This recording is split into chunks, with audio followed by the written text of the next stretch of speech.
ದುರ್ಗಾಂಬಿಕೆಯನರ್ಚಿಸಿ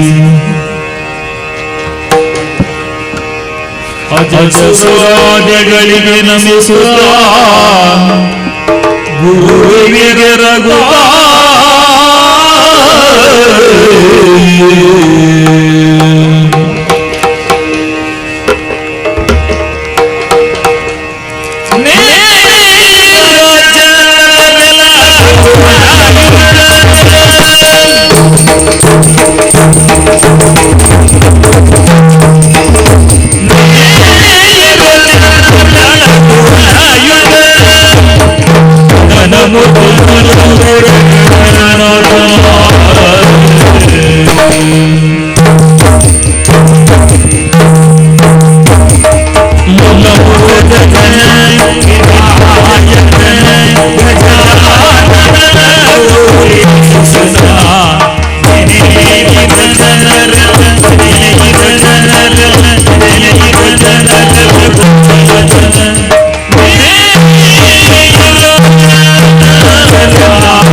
ಕವಿಗಳ ಸಂಗಡಿನ ಬುಡಬಡ ವರ್ಣಿಗೆ ಕಥಾಮೃತದ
ಈ ವಾಕ್ಯವನ್ನು ನನ್ನ ಬಾಳಿನಲ್ಲಿ ಅಳವಡಿಸಿಕೊಂಡಂತಹ ನಾನು ಗುಣವಂತ ಧರ್ಮವಂತನು, ನ್ಯಾಯವಂತನು, ನಿಷ್ಠಾವಂತನು, ಪ್ರಜಾ ಪರಿಪಾಲಕನು ಆಗಿ ನಮ್ಮ ರಾಜ್ಯವನ್ನು ಆಳುತ್ತಾ ಬಂದಿದ್ದೇನೆ ಸ್ವಾಮಿ. ಪರಿಹಿಪ ನಾಮದೇವಕನಾದಂತಹ ನಾನು ನನ್ನ ಪರಾಕ್ರಮಕ್ಕೆ ಪರ ರಾಜ್ಯದ ಅರಸರು ಕೂಡ ನಮ್ಮ ರಾಜ್ಯಕ್ಕೆ ಮುತ್ತಿಗೆ ಹಾಕಲು ಹೆದರುತ್ತಾರೆ. ಅಷ್ಟು ಮಾತ್ರವಲ್ಲದೆ ಕಳ್ಳ ಕಾಕರ ಭಯವಿಲ್ಲ, ಅತಿವೃಷ್ಟಿ ಅನಾವೃಷ್ಟಿ ನಾವು ಇದುವರೆಗೆ ಕಂಡದ್ದಿಲ್ಲ. ಹಾಗಾಗಿ ನಮ್ಮ ರಾಜ್ಯದ ಪ್ರಜಾಜನತೆಯು ಸುಖವಾಗಿ ಇಲ್ಲಿ ಬಾಳನ್ನು ನಡೆಸುತ್ತಾ ಇದ್ದಾರೆ. ಅಷ್ಟು ಮಾತ್ರವಲ್ಲದೆ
ಹಾಗಾಗಿ ಅಷ್ಟಕ್ಕೆ ಮಾತ್ರ ಸೀಮಿತವಾಗದೆ ಕವಿಗಳಿಗೆ, ಕಲೆಗಾರರಿಗೆ, ಶಿಲ್ಪಿಗಳಿಗೆ ಇಂತಹ ವಿಷಯದಲ್ಲಿ ಯಾರೆಲ್ಲ ವಿದ್ವತ್ತನ್ನು ಪಡೆದಿದ್ದಾರೋ ಅಂಥವರಿಗೆ ನಮ್ಮ ಆಸ್ಥಾನದಲ್ಲಿ ಇರುವುದಕ್ಕೆ ರಾಜಾಶ್ರಯವನ್ನು ಕೊಟ್ಟಿದ್ದೇವೆ.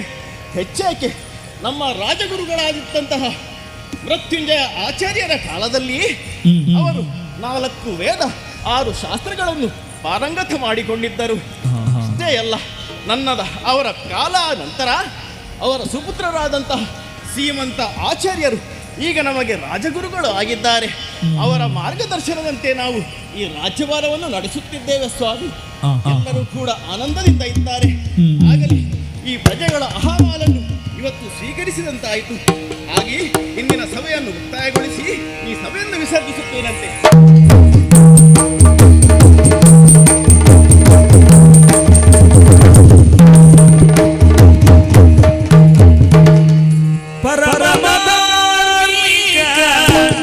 ವಿಶ್ವ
ಬ್ರಾಹ್ಮಣನಾಗಿ ಸಾನಗ ಗೋತ್ರ ವಂಶಸ್ಥನಾಗಿ ಜನಿಸಿ ಮುಂದೊಂದು ದಿನ ಈ ರಾಜ್ಯದ ಅರಸನ ಆಸ್ಥಾನದಲ್ಲಿ ರಾಜಗುರುವಾಗಿ ಸದಾಕಾಲ ಮಾರ್ಗದರ್ಶನ ನೀಡುತ್ತಿದ್ದವರು ನಮ್ಮ ತಂದೆ ಮೃತ್ಯುಂಜಯ ಆಚಾರ್ಯರು. ಅವರ ಕಾಲಾನಂತರದಲ್ಲಿ ಸೀಮಂತ ನಾಮಕರಾದಂತಹ ನಾನು ರಾಜಗುರು ಪೀಠವನ್ನು ಏರಿದ್ದೇನೆ. ಸದಾಕಾಲ ಅರಸನಿಗೆ ಮಾರ್ಗದರ್ಶನವನ್ನು ನೀಡುತ್ತಾ ಬಂದವನು ನಾನು. ವೇದ ಶಾಸ್ತ್ರ ಶಿಲ್ಪಕಲೆಗಳನ್ನು ತಂದೆಯವರಿಂದ ಪಡೆದಂತಹ ನಾನು ಸತ್ಯ ಧರ್ಮ ನ್ಯಾಯ ನಿಷ್ಠೆಯಿಂದ ಜೀವನವನ್ನು ಸಾಗಿಸಿಕೊಂಡು ಬಂದವನಿದ್ದೇನೆ. ಇನ್ನು ನನ್ನ ಸಾಂಸಾರಿಕ ವಿಚಾರವಾಗಿ ಹೇಳುವುದಾದ್ರೆ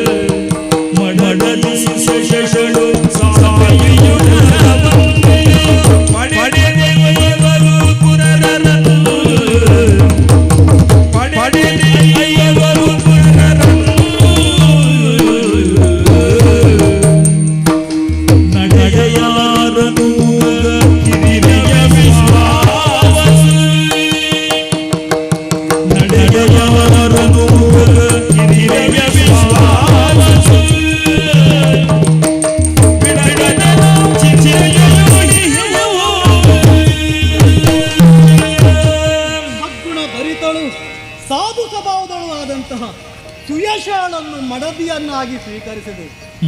ನಮ್ಮಿರುವರ ದಾಂಪತ್ಯದಿಂದಾಗಿ ಪುತ್ರರೈವರಾದರೂ ನಮಗೆ ಹಿರಿಯ 4 ಮಕ್ಕಳು ವೇದ ಶಾಸ್ತ್ರ ಶಿಲ್ಪಕಲೆಗಳಲ್ಲಿ ಪ್ರಾವೀಣ್ಯತೆಯನ್ನು ಪಡೆದವರು.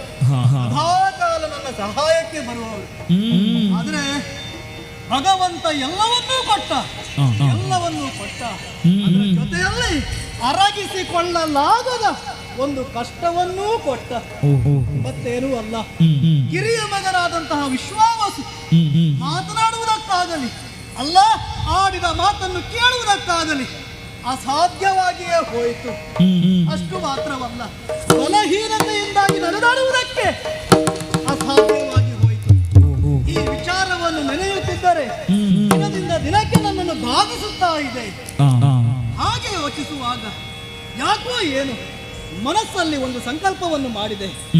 ಈ ವಿಚಾರವಾಗಿ ಮಡದಿ ಸುಯಶಾಳಲ್ಲಿ ಚರ್ಚಿಸಬೇಕಾಗಿದೆ.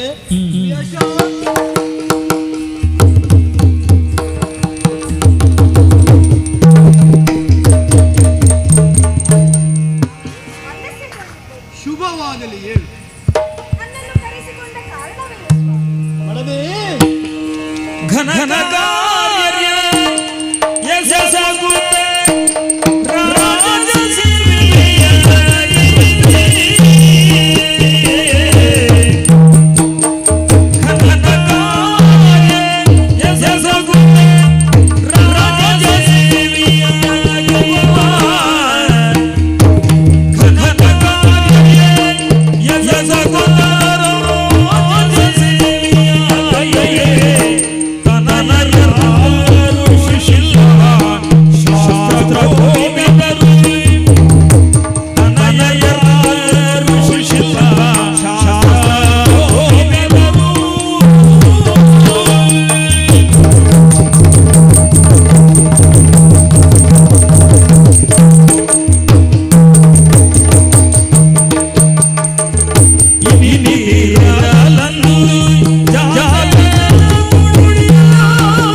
ಜೀವನವೆಂಬಂತಹ ಒಂದು ರಥವನ್ನು ಮುನ್ನಡೆಸುವ ಸಂದರ್ಭದಲ್ಲಿ ಕಂಡಂತಹ ಸುಖ ದುಃಖಗಳ ಬಗ್ಗೆ ಮಗದೊಮ್ಮೆ ನನಗೆ ಹೇಳುವ ಅವಶ್ಯಕತೆ ಇಲ್ಲ ಅಂತ ನಾನು ಭಾವಿಸ್ತೇನೆ.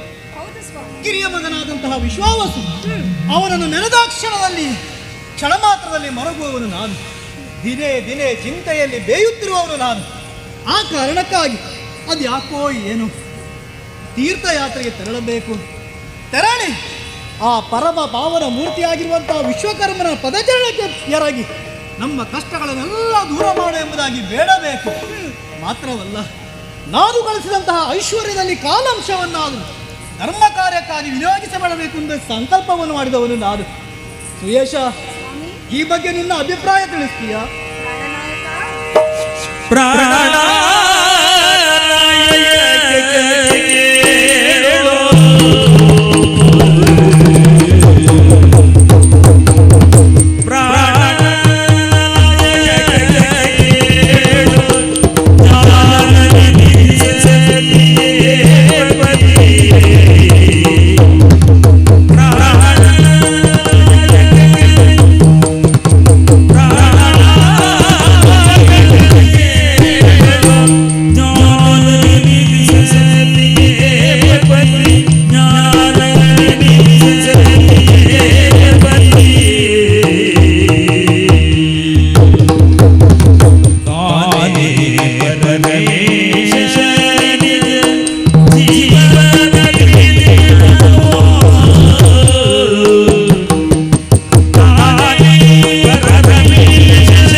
ಶಾಸ್ತ್ರಗಳನ್ನು ಅರಿತುಕೊಂಡ ಜ್ಞಾನಿಗಳಾದ ನಿಮ್ಮ ನುಡಿಗಳು ಲೋಕಕ್ಕೆ ಮಾನ್ಯವಾದುದು.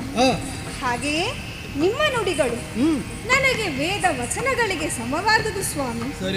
ಸೂರ್ಯನ ಪ್ರಕಾಶದಂತೆ ತೇಜಸ್ವಿಗಳಾದ ನಿಮ್ಮ ನುಡಿಗಳು ನಾನು ಅದಕ್ಕೆ ಎರಡನಾಡುವವಳಲ್ಲ. ಅಷ್ಟು ಮಾತ್ರವಲ್ಲ ಸ್ವಾಮಿ, Yeah.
ತೀರ್ಥಯಾತ್ರೆ ಎಂಬುದು ಪುಣ್ಯ ಸಂಪಾದನೆಯ ಕಾರ್ಯವಲ್ಲವೇ? ನಿಜ. ಆದರೆ ನಾವು ಹೋಗುತ್ತಿರುವುದಾದರೂ ಯಾವ ಕ್ಷೇತ್ರಕ್ಕೆ ಸ್ವಾಮಿ? ಯಾವ ಕ್ಷೇತ್ರಕ್ಕೆ? ವರಯನಾದ್ರಿ ಪುಣ್ಯಕ್ಷೇತ್ರಕ್ಕೆ.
ಪವಿತ್ರವಾಗಿರುವಂತಹ ಕ್ಷೇತ್ರ ಅದುವೇ ಇಲಾಚಲ.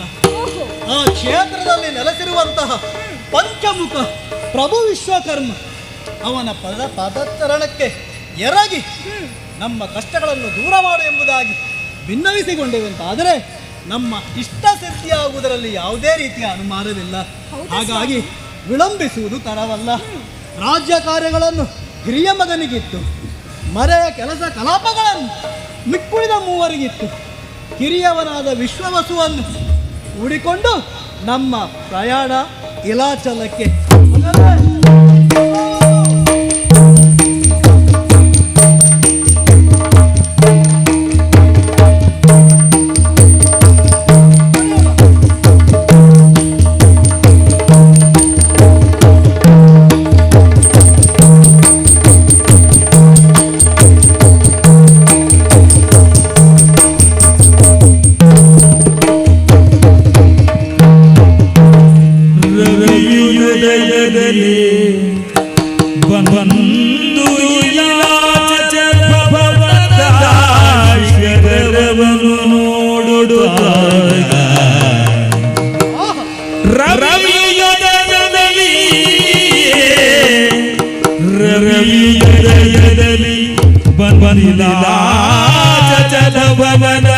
ಶಿಖರವನ್ನು ಕಾಣುತ್ತ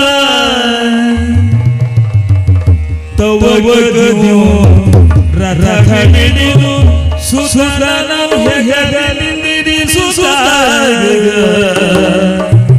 ತವಗನು ರಥ ಹಿಡಿದು ಸುಸರನ ಹೆಗಲಿನಿರಿಸುತ್ತ ಅವರು ಮುದದ ಗಗನಾಶಿನಿ,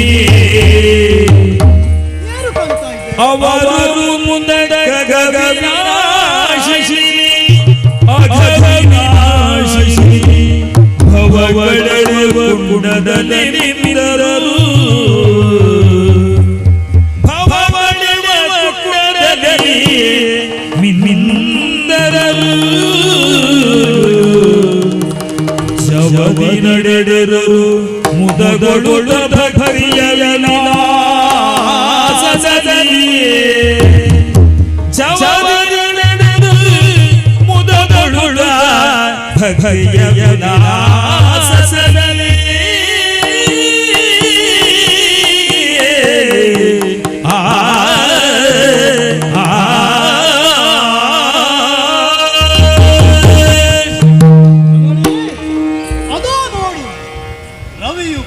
ಉದಯಾತ್ರಿಯಲ್ಲಿ ಮೇಲೇರುತ್ತಾ ಇದ್ದಾನೆ.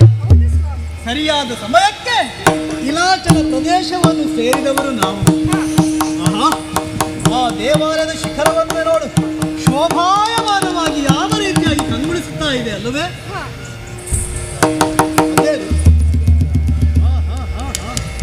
ಪಾಪವೆಂಬ ಕೊಳೆಯನ್ನು ತೊಳೆಯುವ ಅಗವಿನಾಶಿನಿ ವಿಶ್ವಕುಂಡ ಸರೋವರ ಅಲ್ಲವೇ?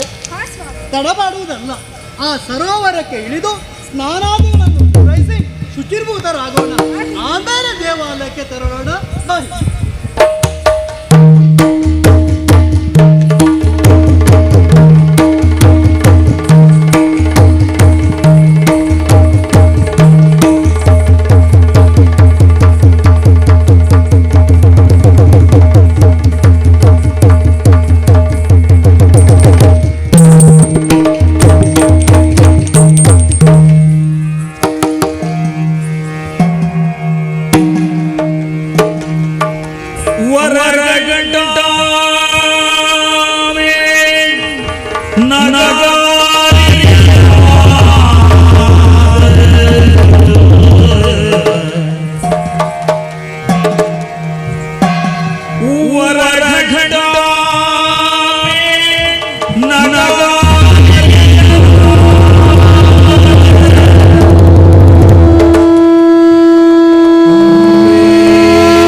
भक्त सागर विश्वकर्मगे शरणाई विश्वकर्मगे शरणाई विश्वकर्मगे शरणाई पूजिಸಿ ಭಕ್ತಿಯಿಂದ पूजिಸಿ ಭಕ್ತಿಯಿಂದ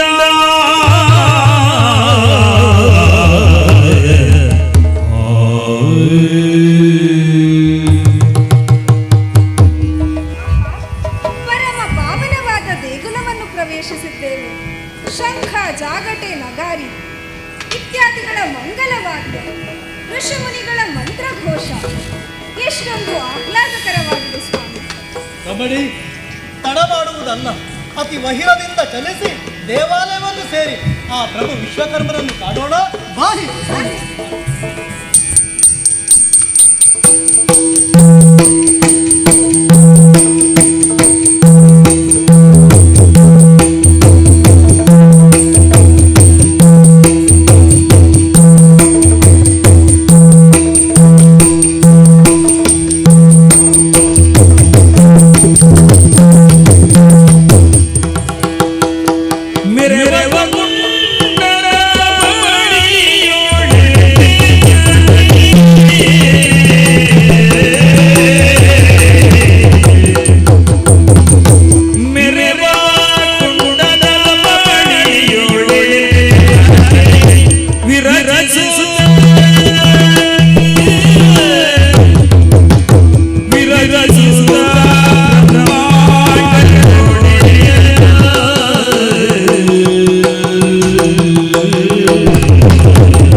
ಕಾಡುತ್ತಿರುವಂತಹ ಈ ಅಗವಿನಾಶಿನಿ ವಿಶ್ವಕುಂಡದಲ್ಲಿ ಸ್ನಾನಗೈಯಬೇಕಾಗಿದೆ.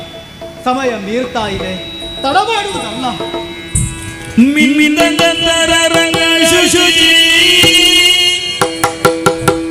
ಬಹಿರಂಗ ನಿರಂತರ ಶುಚಿ ಬಹಿರಂಗ ನಿನ್ನಿದು ಪರಮೇಕ ಭರಿಯಲಿ ವ್ರತಯಗಳು ಸಂದಿರಲು ಹದಿನೈ ಸ್ನಾನವನ್ನು ಸೀಮಂತ ಗಯಲು ಹೊಂದುವುದೆಲ್ಲರೂ ಸುಯಶ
ಬಾಲ ಭಾಸ್ಕರನಂತೆ ಕಂಗೊಳಿಸುತ್ತಿರುವ ನಮ್ಮ ಮಗನನ್ನು ನೋಡುವುದಕ್ಕೆ ಎರಡು ಕಣ್ಣು ಸಾಲದು. ಮಗನೇ, ಇದಕ್ಕೆಲ್ಲ ಕಾರಣ ಮತ್ತೆ ಇರುವಲ್ಲ, ನನ್ನ ನಂಬಿಕೆ ಎಂಬುದು ಹುಸಿ ಆಗಲಿಲ್ಲ ಮಗನೇ. ಹೌದಪ್ಪ, ಪ್ರಭು ವಿಶ್ವಕರ್ಮನ ನೀಲದ ಮತ್ತಿನ್ನೇನು ಮಾಡುವುದಲ್ಲ, ಅವರ ಚರಣಾರವಿಂದಗಳಿಗೆ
ನಾನು ಸಂಕಲ್ಪಿಸಿದಂತಹ ಎಲ್ಲ ರೀತಿಯಾದಂತಹ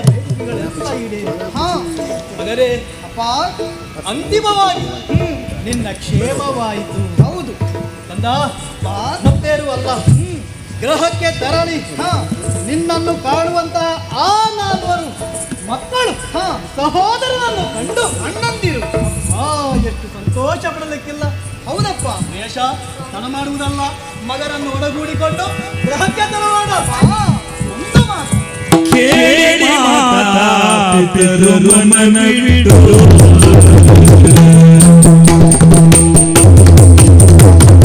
ಕೇಳಿ ಮಾತಾಡಿದರು ಮನವಿಡು ನಮ್ಮ ಮಾಸವರದಲ್ಲಿ ಎಳುಸದ ಜಡೆಯೊಸರು ನಮ್ಮ ಮಾಸವರದಲ್ಲಿ ಎಳುಸದ ಜಡೆಯೊಸರು ಮಗನೇ,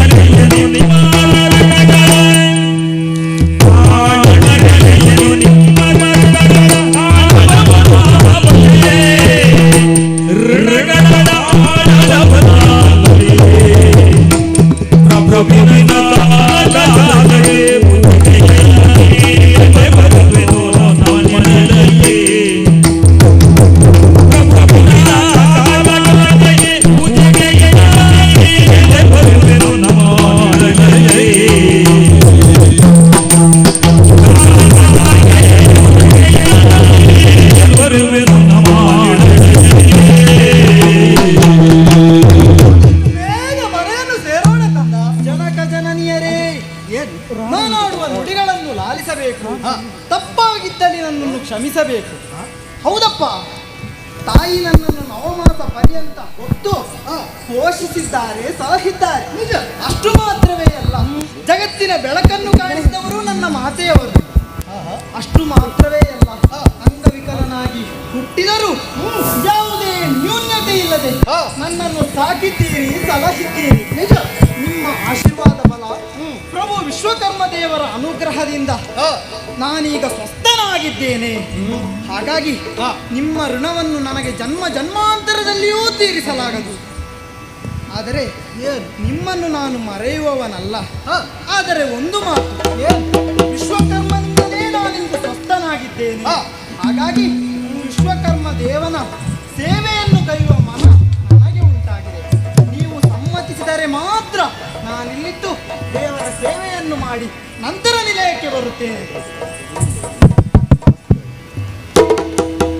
ಮಗನೇ, ಆಡಿದಂತಹ ಮಾತು ಹಿತವಾಗಿ ನನಗೆ ಕಾಣಲಿಲ್ಲ ಮಗನೇ. ಯಾಕಪ್ಪ?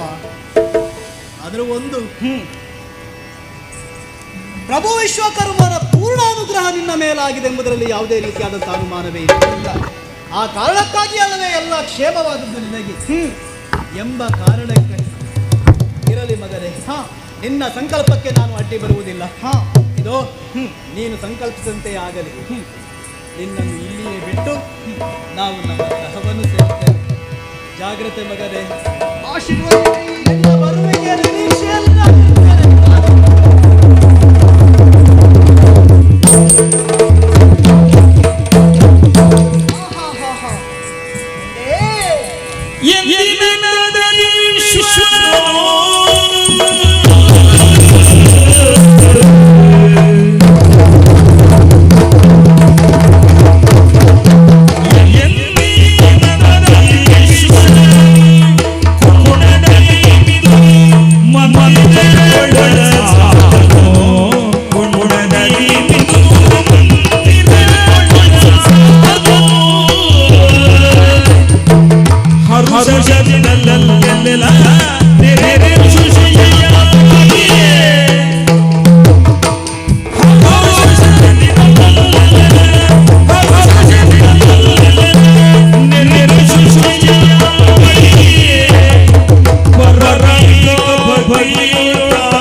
ದೇಗುಲವನ್ನು ಪ್ರವೇಶಿಸಿದ್ದೇನೆ. ಅಂಗವಿಕಲನಾಗಿದ್ದ ನನಗೆ ಯಾವುದೇ ವಿದ್ಯಾಭ್ಯಾಸ ಇಲ್ಲ, ಧಾರ್ಮಿಕ ವಿಧಿವಿಧಾನಗಳು ಯಾವುದೂ ನನಗೆ ತಿಳಿದಿಲ್ಲ. ಏನು ಮಾಡಲಿ ಸ್ವಾಮಿ, ಏನು ಮಾಡಲಿ? ಮಾಡುವುದೇನು ಸ್ವಾಮಿ? ಎದುರಿರುವುದೇ ಭಗವಂತನ ಮೂರ್ತಿ. ಆತನ ವಿಗ್ರಹವನ್ನೇ ನೋಡುತ್ತಾ ಆತನ ಧ್ಯಾನಮಗ್ನನಾಗಿರುತ್ತೇನೆ.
ಸಭೆಗೆ ಅಂಗೀರ ಮುನಿಗಳ ಪ್ರವೇಶವಾಯಿತಲ್ಲ.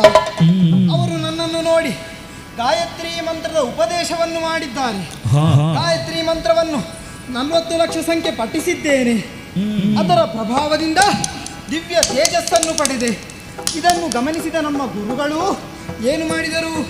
ವಿಶ್ವಕರ್ಮನ ಅಷ್ಟಾಕ್ಷರಿ ಮಂತ್ರವನ್ನು ನನಗೆ ಉಪದೇಶಿಸಿದರು.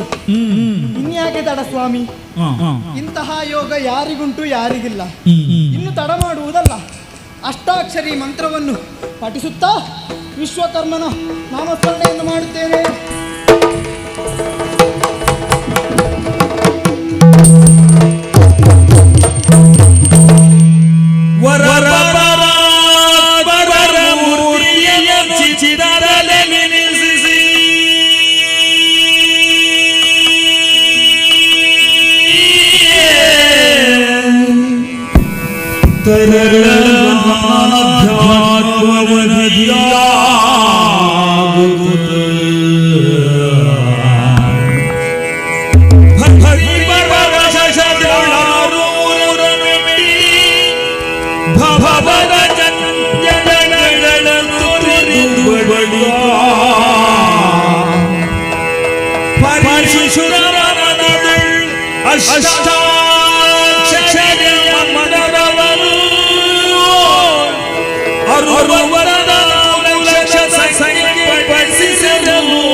ಪರಮ ಪ್ರಭು ಶ್ರೀ ವಿಶ್ವಕರ್ಮವರನವೇ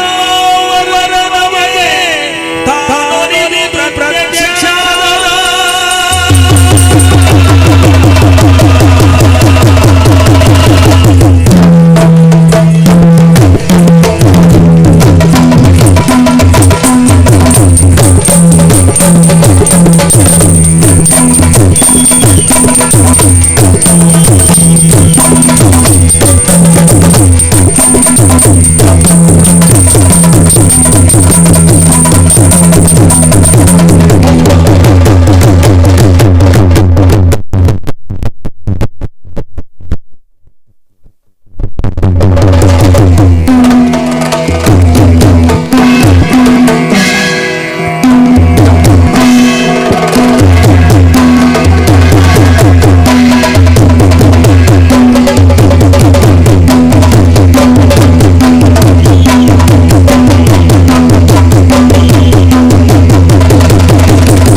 ಮಗು ಪ್ರಾಪಂಚಿಕವಾದಂತಹ ವ್ಯವಹಾರದಲ್ಲಿ ಪ್ರಸಿದ್ಧಿಯನ್ನ ಪಡೆಯಬೇಕು ಅಂತಾದ್ರೆ ಮಾತು ಸಾಕಾಗುತ್ತದೆ. ಆದರೆ ಸಿದ್ಧಿಯನ್ನ ಪಡೆಯಬೇಕು ಅಂತಾದ್ರೆ ಮಂತ್ರವೇ ಬೇಕು ಮಗು. ಆದರೆ ಕೇವಲ ಪ್ರಾಪಂಚಿಕವಾದಂತಹ ಪ್ರಸಿದ್ಧಿಗೋಸುಗವಾಗಿ ಅಲ್ಲ, ಸಿದ್ಧಿಯನ್ನ ಹೊಂದುವ ಮುಖೇನವಾಗಿ ಜಗತ್ತಿಗೆ ಒಳಿತನ್ನ ಮಾಡಬೇಕು ಎನ್ನುವಂತಹ ಸತ್ಸಂಕಲ್ಪವೂ ಇಷ್ಟನಾಗಿ ನನ್ನನ್ನ ಮನಸಾ ಧ್ಯಾನಿಸಿದೆಯ ಮಗನೇ.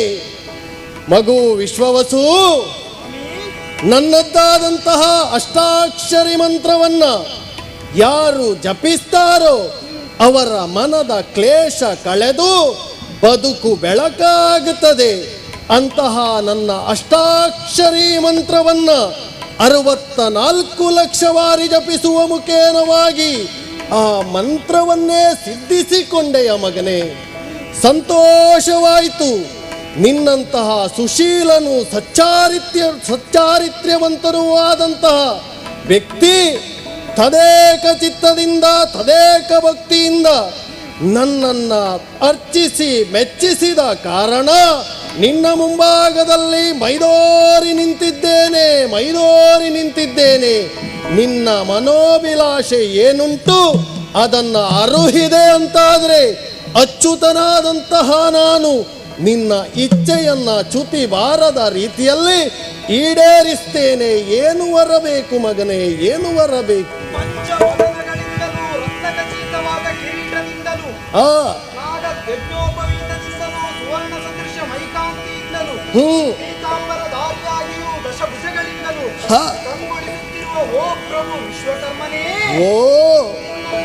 ಸಂತೋಷಗೊಂಡೆ.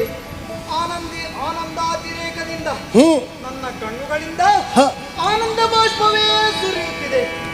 ಓ ವಿಶ್ವ ರಕ್ಷಕನೇ, ಓ ಪರಮೇಶ್ವರ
ಮಗು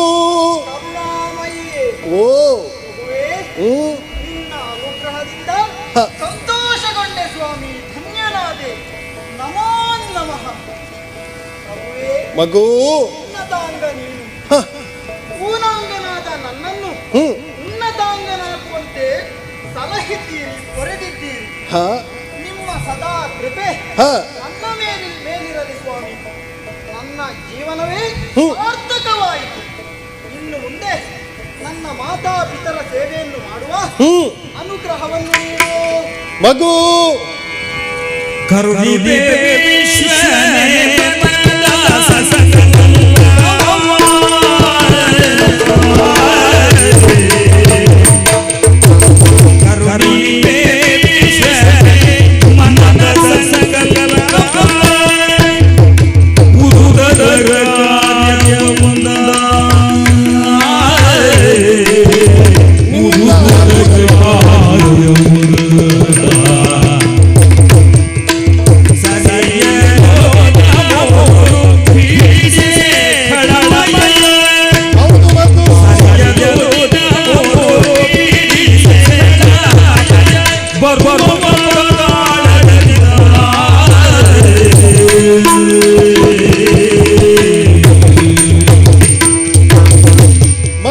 ವಿಶ್ವವಸು, ನಿನ್ನದ್ದಾದಂತಹ ಮನೋಭಿಷ್ಟೆಯನ್ನ ಕೇಳಿ ಮನಸ್ಸಿಗೆ ಆನಂದವೇ ಆಗುತ್ತಾ ಉಂಟು. ಯಾಕೆ ಬಲ್ಲೆಯ? ಈ ಕಾಲದಲ್ಲಿ ಭಗವತ್ ಪ್ರಸನ್ನತೆಯನ್ನ ಹೊಂದುವುದೇ ಬಹಳ ಕಾಠಿಣ್ಯಕರವಾದಂತಹದ್ದು. ಅಂತಹದ್ದರಲ್ಲಿ ಭಗವಂತನೇ ಒಲಿದು ನಿಂತ ಕಾಲಕ್ಕೆ ಏನು ಬರಬೇಕು ಎಂದು ಕೇಳುವ ಸಂದರ್ಭ, ಮಾತಾಪಿತ್ರರ ಸೇವೆಯನ್ನ ಮಾಡುವ ಅನುಗ್ರಹವನ್ನ ಮಾಡು ಎನ್ನುವುದಾಗಿ ನಿಸ್ವಾರ್ಥತೆಯಿಂದ ಕೇಳಿಕೊಂಡೆಯಲ್ಲ ಮಗನೇ. ನೀನಾಡಿದೆಯಲ್ಲ, ಊರಾಂಗನಿದ್ದೆ ನಾನು. ಪ್ರಪಂಚದಲ್ಲಿ ಹುಟ್ಟುವ ಪ್ರತಿಯೊಂದು ಜೀವಿಯೂ ಊರಾಂಗನಾಗಿಯೇ ಹುಟ್ಟುತ್ತದೆ ಮಗು. ಕೇವಲ ಭೌತಿಕವಾದಂತಹ ಅಂಗನ್ಯೂನತೆ ಎನ್ನುವಂಥದ್ದು ಅಲ್ಲ, ಮನಸ್ಸಿಗೆ ಉಂಟಾದಂತಹ ನ್ಯೂನತೆಯೂ ಕೂಡ ಅಂಗ ಊನತೆಯೇ ಆಗುತ್ತದೆ. ಇದರಿಂದ ಹೊರಬರಬೇಕಾದರೆ ಇರುವ ಸುಲಭ ಮಾರ್ಗ ಅದು ಭಕ್ತಿ ಸೂತ್ರ. ಅದನ್ನ ಗೆದ್ದು ಆ ನಿನ್ನದ್ದಾದಂತಹ ನಿಷ್ಕಲ್ಮಶ ಭಕ್ತಿಯಿಂದಾಗಿ ನನ್ನ ಮನಸ್ಸನ್ನೂ ಗೆದ್ದಿದ್ದೀಯ ಮಗನೇ. ವರವನ್ನ ಕೇಳು ಎಂದ ಕಾಲಕ್ಕೆ ಇಷ್ಟು ಇಚ್ಛೆಯನ್ನ ನೀ ಮುಂದಿರಿಸ್ತಿ ಅಂತಾದ್ರೆ ನಿನ್ನ ಇಚ್ಛೆಯನ್ನ ನಾ ಪೂರೈಸ್ತೇನೆ. ಆದರೆ ಇದಕ್ಕೂ ಮುಂಚಿತವಾಗಿ ನಿನ್ನಿಂದ ಬಹುದೊಡ್ಡ ಕಾರ್ಯವೊಂದು ಆಗುವುದಕ್ಕುಂಟು ಮಗು. ಇಂದಿನಿಂದ 3 ದಿನಗಳು ಕಳೆದ ಮೇಲೆ ಪಾತಾಳ ಲೋಕದಿಂದ ಮಯಾಸುರ ಎನ್ನುವಂತಹ ದಾನವನೋರ್ವ ಈ ಇಲಾಚಲಕ್ಕೆ ಆಕ್ರಮಣವನ್ನು ಮಾಡ್ತಾನೆ ಮಗು. ಆ ಕಾಲಕ್ಕೆ ಯೋಗಿಗಳಿಗೆ, ಮುನಿಜನರಿಗೆ ಹಿಂಸೆಯನ್ನು ನೀಡುವ ಮುಖೇನವಾಗಿ ಯಾಗ ಯಜ್ಞಾದಿಗಳನ್ನು ಭಂಗಗೊಳಿಸ್ತಾನೆ. ಆ ಸಂದರ್ಭ ನೀನು ಅವನ ಎದುರಾಗಿ ಹೋಗಿ ಹೋರಾಟವನ್ನು ಮಾಡುವ ಮುಖೇನ ಅವನನ್ನ ಹಿಮ್ಮೆಟ್ಟಿಸಬೇಕು ಮಗು, ಹಿಮ್ಮೆಟ್ಟಿಸಬೇಕು.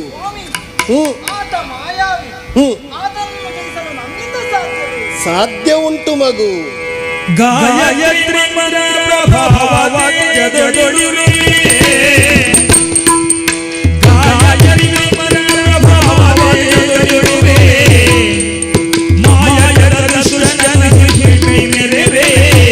ಆಗುತ್ತದೆ ಮಗು.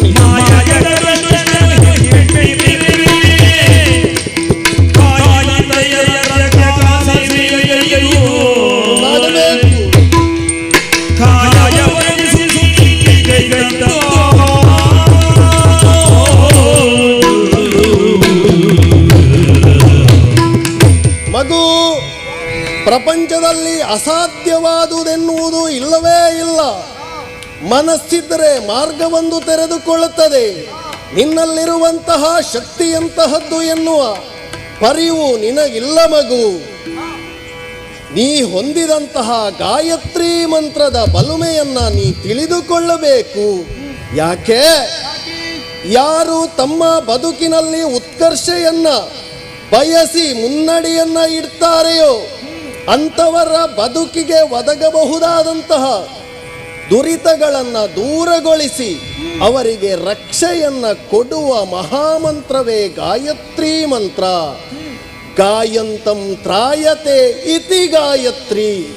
ಇಂತಹ ವಿಶೇಷವಾದಂತಹ 24 ಅಕ್ಷರಗಳಿಂದ ಕೂಡಿದ ಛಂದೋಬದ್ಧವಾದಂತಹ 3 ಪಾದಗಳಿಂದ ಶೋಭಿತವಾದಂತಹ ಸಕಲ ವೇದಗಳು ಇದರಲ್ಲಿ ಎರಕವಾಗಿರ್ತಕ್ಕಂತಹ ಗಾಯತ್ರಿ ಮಂತ್ರವನ್ನ ಗುರುಮುಖೇನವಾಗಿ ಕಲಿತು 40 ಲಕ್ಷ ಸಂಖ್ಯೆಯಲ್ಲಿ ನೀ ಪಠಿಸಿದ ಕಾರಣ ನಿನ್ನಲ್ಲಿ ವಿಶೇಷವಾದಂತಹ ತೇಜಸ್ಸೊಂದು ಒಡಮೂಡಿದೆ.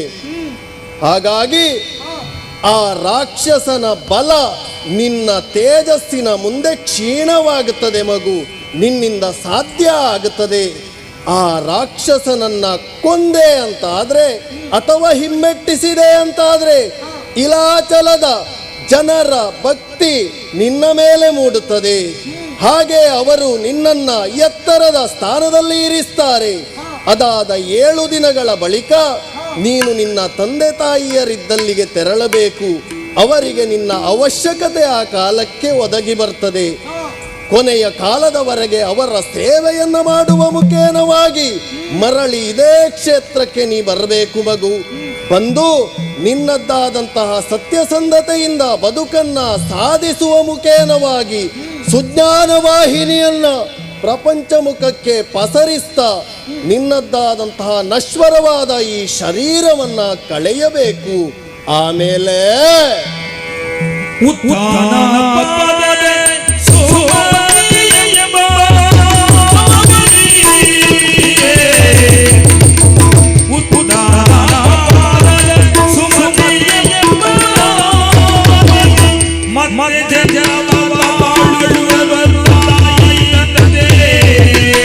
ಹೌದು ಮಗು,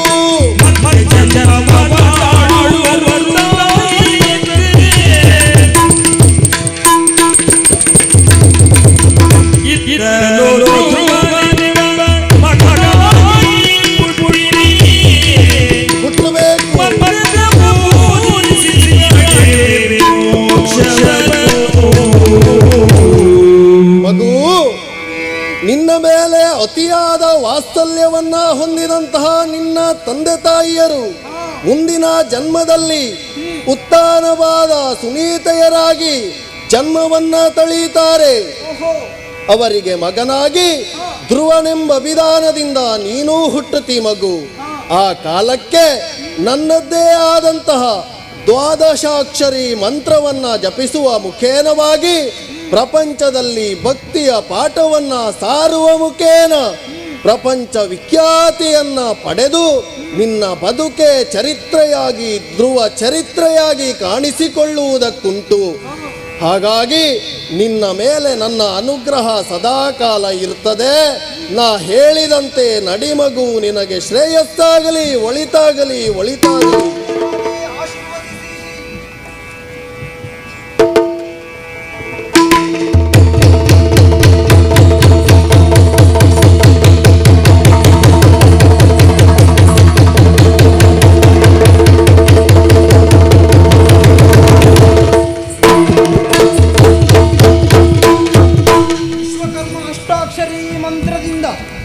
ವಿಶ್ವಕರ್ಮನನ್ನೇ ಒಲಿಸಿಕೊಂಡೆ. ಇನ್ಯಾಕೆ ತಡ? ಪ್ರಭುವಿನ ಆಣತಿಯಂತೆ 3 ದಿವಸಗಳ ಕಾಲ ಇದ್ದು ಆ ರಕ್ಕಸನ ಮಾಯಾವಿಕೆಯನ್ನು ಆಕರ್ಷಿಸಿ ಮುಂದೆ ನಮ್ಮ ಮನೆಯನ್ನು ತೆರಳುತ್ತೇನೆ.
ಬಳಿ ಬಳಿ ರಸ ಸಮುದ್ರಕ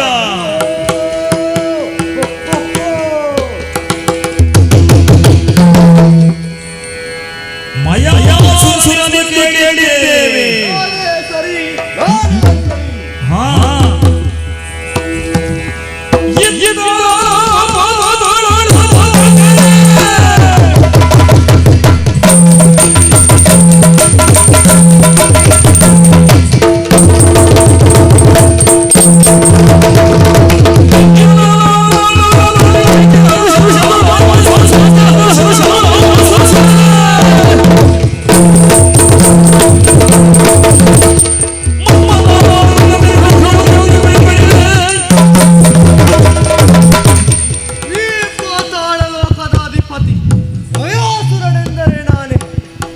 ಪಾತಾಳದಲ್ಲಿ ನನಗೆ ಯಾವ ಕೊರತೆಯೂ ಇಲ್ಲ.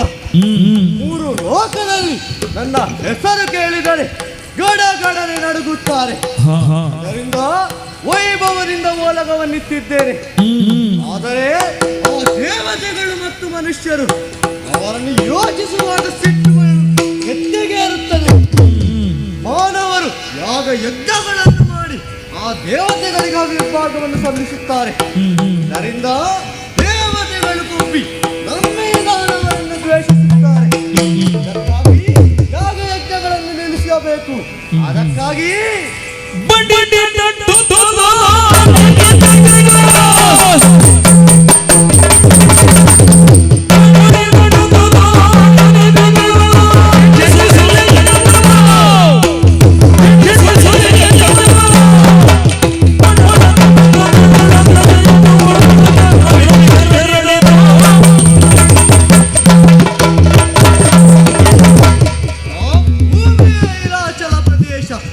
ಅಲ್ಲಿ ಹಲವಾರು ಯಾಗ ಯಜ್ಞಗಳು ನಡೆದಿದೆ. ಈ ಮಾನವರು ಅಲ್ಲಿ ಯಾಗ ಯಜ್ಞಗಳನ್ನು ಮಾಡಿ ದೇವತೆಗಳನ್ನು ಮೆಚ್ಚಿಸುತ್ತಾರೆ. ಇದನ್ನು ಬಿಡುವವನು ನಾನಲ್ಲ. ಅಲ್ಲಿಗೆ ತೆರಳಿ ಆ ಯಾಗ ಯಜ್ಞವನ್ನು ಧ್ವಂಸ ಮಾಡಿ ಋಷಿ ಮುನಿಗಳನ್ನು ಬಡದಪ್ಪಿಸುತ್ತೇನೆ. ಇನ್ನು ನೇರ ಹಿಮಾಚಲ ಪ್ರದೇಶಕ್ಕೆ.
ಇದನ್ನು ಸುಮ್ಮನೆ ಬಿಡುವವರು ನಾನಲ್ಲ. ಅವರನ್ನು ಧ್ವಂಸ ಮಾಡುತ್ತೇನೆ.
ನಮ್ಮ ಯಮನಾಲಯ ಕಟ್ಟುತ್ತೇನೆ.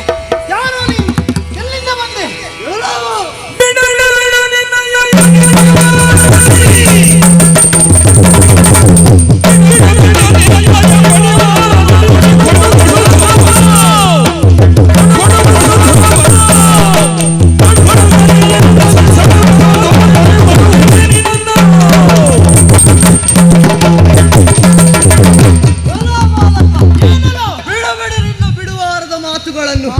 ಇದಕ್ಕೆ ಕಿವಿ ಕೊಡುವವನು ನಾನಲ್ಲ. ಓಹೋ, ನಾನು ಯಾರು ಬಲ್ಲೆಯ? ಯಾರು ನೀನು? ಪಾತಾಳ ಲೋಕದ ಅಧಿಪತಿ ಮಯಾಸುರನೆಂದರೆ ನಾನೇ. ಓಹೋ, ಮಹಾಮಾಯಾವಿ. ನೋಡು, ಏನು ನೀನು ನಿನ್ನ ಬಿಂಕವನ್ನು ತೋರಿಸಲು ಬಂದರೆ ಶರಣಾಗುವವನು ನಾನಲ್ಲ. ನಿನಗೆ ಯುದ್ಧದಲ್ಲಿ ಒಂದು ಕಡಹುತ್ತೇನೆ. ಏನಂದೆ ಪಾಪಿ?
ನಿನ್ನ ಮಾಯಾ ವಿದ್ಯೆಗೆ ನಾನಲ್ಲ.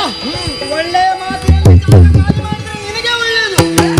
ಅದೇ ಹೋದ್ರೆ ಜಾಗ್ರತೆ.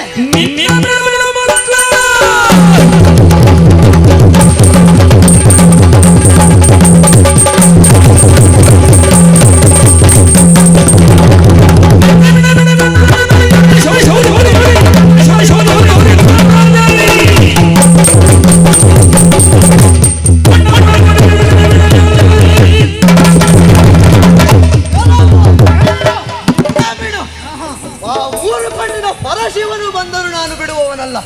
ನಾನು ಏನನ್ನು ತೋರಿಸುತ್ತೇನೆ. ಬಾ ಮುಂದೆ, ಬಾ ಮುಂದೆ.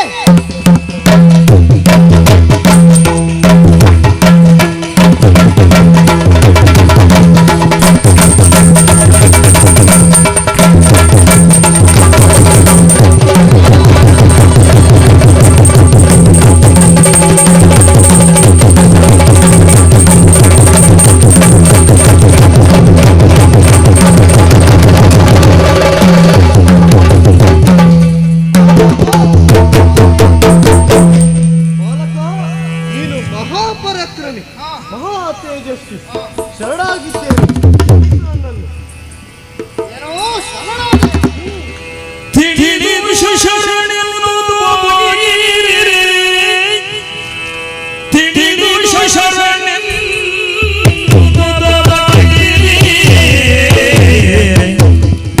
ಒಲಿದು ವಿಶ್ವ ಖಳ ಮಾಯಾ ಒಲಿದು ವಿಶ್ವ ಖಳ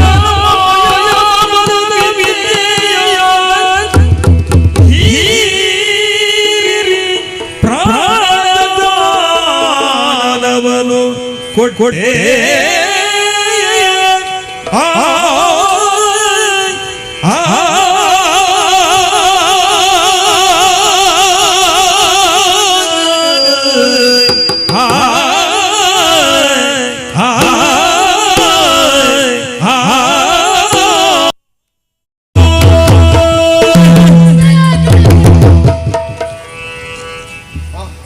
ದೇವಾ ರಕ್ಷಿಸು. ಆಗ ಕೊಲ್ಲುತ್ತೇನೆ, ಮುಕ್ಕುತ್ತೇನೆ, ತಿಂತೇನೆ. ಎಲ್ಲಿ ಹೋಯ್ತು ನಿನ್ನ ಪೌರುಷ? ಅಲ್ಲ, ನೀನೀಗ ಸೋತಿದ್ದೀಯ. ಸೋತವರಿಗೆ ಯಾವತ್ತೂ ನಾವು ಪ್ರಾಣ ಭಿಕ್ಷೆಯನ್ನು ನೀಡಬೇಕು. ಇರಲಿ, ಮುಂದೆ ಇಂತಹ ಪುಣ್ಯ ಕಾರ್ಯಗಳನ್ನು ಮಾಡುವ ಋಷಿ ಮುನಿಗಳಿಗೆ ಯಾವುದೇ ರೀತಿಯ ಉಪಟಳವನ್ನು ನೀಡಬೇಡ. ಅದಕ್ಕೆ ಬೇಕಾಗಿ ನಿನ್ನ ಮಾಯಾವಿದ್ಯೆಯನ್ನು ನನ್ನಲ್ಲಿ ಆರಿಸಿಕೊಂಡಿದ್ದೇನೆ. ಆಗಲಿ ತಂದೆ, ಸಜ್ಜನನಾಗಿ ಬಾಳು. ರಕ್ಷಿಸು ರಕ್ಷಿಸು.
ಯಾರಿಗೂ ಇಲ್ಲ. ಹೌದಪ್ಪ. ಮನುಷ್ಯನದ್ದು ಪರಿಚಯ ಸಿಗ್ಬೇಕಾದ್ರೆ ಅವ ಪ್ರಸಿದ್ಧಿಯಲ್ಲಿರ್ಬೇಕು, ಇಲ್ಲಾಂದ್ರೆ ಪ್ರಖ್ಯಾತಿವಂತನಾದ್ರೂ ಆಗಬೇಕು. ಪ್ರಸಿದ್ಧಿ ಪ್ರಖ್ಯಾತಿ ಸಿಗಬೇಕು ಅಂತಾದ್ರೆ ಪ್ರಚಾರ ಬೇಕು. ನಮಗೆ ಪ್ರಚಾರ ಇಲ್ಲ, ಹಾಗಾಗಿ ನಮಗೆ ಪ್ರಸಿದ್ಧಿಯೂ ಇಲ್ಲ, ಪ್ರಖ್ಯಾತಿಯೂ ಇಲ್ಲ. ಸ್ವಾಮಿ, ಪ್ರಚಾರ ಗಿಟ್ಟಿಸಿಕೊಳ್ಳುವುದಕ್ಕೆ ಬಹಳ ಸುಲಭ ಉಂಟು. ಈಗ ಏನು ಕಷ್ಟ ಇಲ್ಲ. ಒಂದು ವಿಚಾರ ಏನು ಅಂತ ಹೇಳಿದ್ರೆ, ನಮ್ಮಲ್ಲಿರುವಂತಹ ಒಳ್ಳೆಯದನ್ನ ಹೇಳುವುದಕ್ಕೆ ಇನ್ನೊಬ್ರು ಬೇಕು.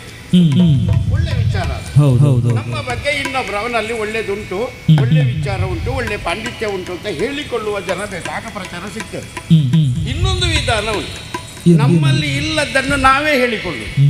ಹೌದೌದು, ನಮ್ಮಲ್ಲಿ ಏನಿಲ್ಲ ಆದ್ರೆ ನನ್ನಷ್ಟು ದೊಡ್ಡ ಜನ ಇಲ್ಲ ಅಂತ ಹೇಳುವಂತ, ಇದು ಸ್ವಯಂ ಘೋಷಿತರು ಅಂತ. ಇಂಥವರೆಲ್ಲ ಬಹಳಷ್ಟು ಜನ ಸಿಗುತ್ತಾರೆ. ಇನ್ನೊಂದು ಕಡೆಯಲ್ಲಿ ಪ್ರಚಾರ ಸಿಗಬೇಕು ಅಂತಾದ್ರೆ ಯಾರು ದೊಡ್ಡವರಿದ್ದಾರೋ ಅವರಿಗೆ ಹೋಗಿ ತಾಗಬೇಕು. ಹೌದು, ಅವರಿಗೆ ದೊಡ್ಡವರಿಗೆ ಹೋಗಿ ತಾಗಿದ್ರೆ ಪ್ರಚಾರ ಖಂಡಿತ ಸಿಕ್ಕಿಯೇ ಸಿಗ್ತದೆ. ಗೆದ್ರೂ ಪ್ರಚಾರ, ಸೋತ್ರೂ ಪ್ರಚಾರ, ಅಡ್ಡಿ ಇಲ್ಲ ಮರೆ. ಹೋಗಿ ಹೋಗಿ ಆ ದೊಡ್ಡ ಜನಕ್ಕೆ ತಾಗಿದ್ನಲ್ಲ ಇಲ್ವೋ ಇವ ಅಲ್ವ ಅಂತ ಹೇಳ್ತಾರೆ. ಗೆದ್ರೆ ಬಿಡಿ, ಆ ವಿಚಾರ ಬೇರೆ. ಹಾಗಾಗಿ ಮನುಷ್ಯ ಇವತ್ತು ಪ್ರಚಾರದಲ್ಲಿ ಇರಬೇಕು. ಪ್ರಚಾರ ಮಾಡಿಕೊಂಡವರು ಇದ್ದಾರೆ ಗೊತ್ತುಂಟ. ರಾಗ, ತಾಳ, ಶ್ರುತಿ, ಲಯ, ಸ್ವರ, ಸಂಸ್ಕಾರ ಯಾರೂ ಇಲ್ಲದ ಗಾನ ಕೋಗಿಲೆಗಳು ಎಷ್ಟು ಜನ ಇದ್ದಾರೆ ಗೊತ್ತುಂಟ ನಿಮ್ಗೆ? ಮತ್ತೆ ಸುಮ್ಮನೆ ಪ್ರಚಾರ ಮಾತ್ರ, ಸ್ವರ ಇಲ್ಲ, ರಾಗ ಇಲ್ಲ, ಶ್ರುತಿ ಇಲ್ಲ, ಲಯ ಇಲ್ಲ, ಸ್ವರದ ಸಂಸ್ಕಾರ ಯಾವುದೂ ಇಲ್ಲ. ಆದ್ರೆ ಹೆಸರು ಎಂಥದ್ದು? ಗಾನ ಕೋಗಿಲೆ. ಚಾಪ್ ಅಂದ್ರೆ ಎಂಥದ್ದು ಗೊತ್ತಿಲ್ಲ, ಕಪಾಲ ಅಂದ್ರೆ ಗೊತ್ತಿಲ್ಲ, ಗುಂಪು ಅಂದ್ರೆ ಗೊತ್ತಿಲ್ಲ. ಆದರೆ ಪ್ರಚಾರ ಹೇಗೆ ಗೊತ್ತಿಲ್ಲ? ಮದ್ದಳೆಯೊಂದಿಗೆ ಮಾತನಾಡುವವ ಅಂತ. ಎಂತೆಂತ ಪ್ರಚಾರ ಎಲ್ಲ ಉಂಟು. ಆಮೇಲೆ ಒಂದು ಎರಡು ವೇಷ ಮಾಡಿದ್ರೆ ಸಾಕು, ಗುರುವಾಗಿ ಬಿಡೋರು. ಇಂಥದ್ದೆಲ್ಲ ಪ್ರಚಾರ. ಈಗ ನಾನು ಯೋಚನೆ ಮಾಡು, ನಾನು ಏನು ಕಡಿಮೆ ಜನ ಅಲ್ಲ, ನಾನು ಏನು ಓದಿದ್ದೇನು ಸ್ವಲ್ಪ, ಆದ್ರೆ ನನ್ನ ಬಗ್ಗೆ ಪ್ರಚಾರ ಯಾಕೆ ಇಲ್ಲ? ನಾವು ಹೊರಗೆ ಬಂದದ್ದೇ ಇಲ್ಲ. ಮನುಷ್ಯ ಪ್ರಚಾರ ಗಿಟ್ಟಿಸಿಕೊಳ್ಳಬೇಕು ಅಂತಾದ್ರೆ ಅವ ಕತ್ತಲೆಯಿಂದ ಬೆಳಕಿಗೆ ಬರಬೇಕು. ಬೆಳಕಿಗೆ ಬರುವುದಂದ್ರೆ ಸೂರ್ಯನ ಬೆಳಕಿಗೋ ದೀಪದ ಬೆಳಕಿಗೆ ಬರುವುದು ಅಂತ ಅರ್ಥ ಅಲ್ಲ. ಒಳಗಿದ್ದವ ಹೊರಗೆ ಬರಬೇಕು ಅಂತ ಅರ್ಥ. ನಾವು ಹೊರಗೆ ಬರುವುದು ಕಡಿಮೆ. ನಮ್ಮಲ್ಲಿ ಇದ್ದದ್ದನ್ನು ನಾವೇ ಇಟ್ಕೊಂಡು ಸುಮ್ಮನೆ ಕೂತ್ಕೊಂಡದ್ದು. ಹಾಗಾಗಿ ನಮಗೆ ಪ್ರಚಾರ ಇಲ್ಲ. ಹಾಗಾಗಿ ಪ್ರಚಾರ ಗಿಟ್ಟಿಸಿಕೊಳ್ಳಬೇಕು ಅಂತ ಈಗ ಸ್ವಲ್ಪ ಹೊರಗೆ ಬಂದಿದ್ದೇವೆ ನಾವು. ಅಯ್ಯ, ನಾವು ಈ ಊರಿನವರಲ್ಲ, ನಾವು ಪರದೇಶಿಗಳು. ನನಗೆ ಗೊತ್ತು ನೀವು ಹೀಗೇ ಹೇಳ್ತೀರಿ, ನೀವು ಪರದೇಶಿಗಳು ಅಂತ ಹೇಳ್ತೀರಿ ಅಂತಲೇ ನನಗೆ ಗೊತ್ತು. ಯಾಕಂದ್ರೆ ನೀವು ಭಾಗವತರು ಹೇಗೆ ಬೇಕಾದ್ರೆ ತಿರುಗಿಸ್ತಾರೆ, ಅದು ನಮ್ಗೆ ಗೊತ್ತುಂಟು.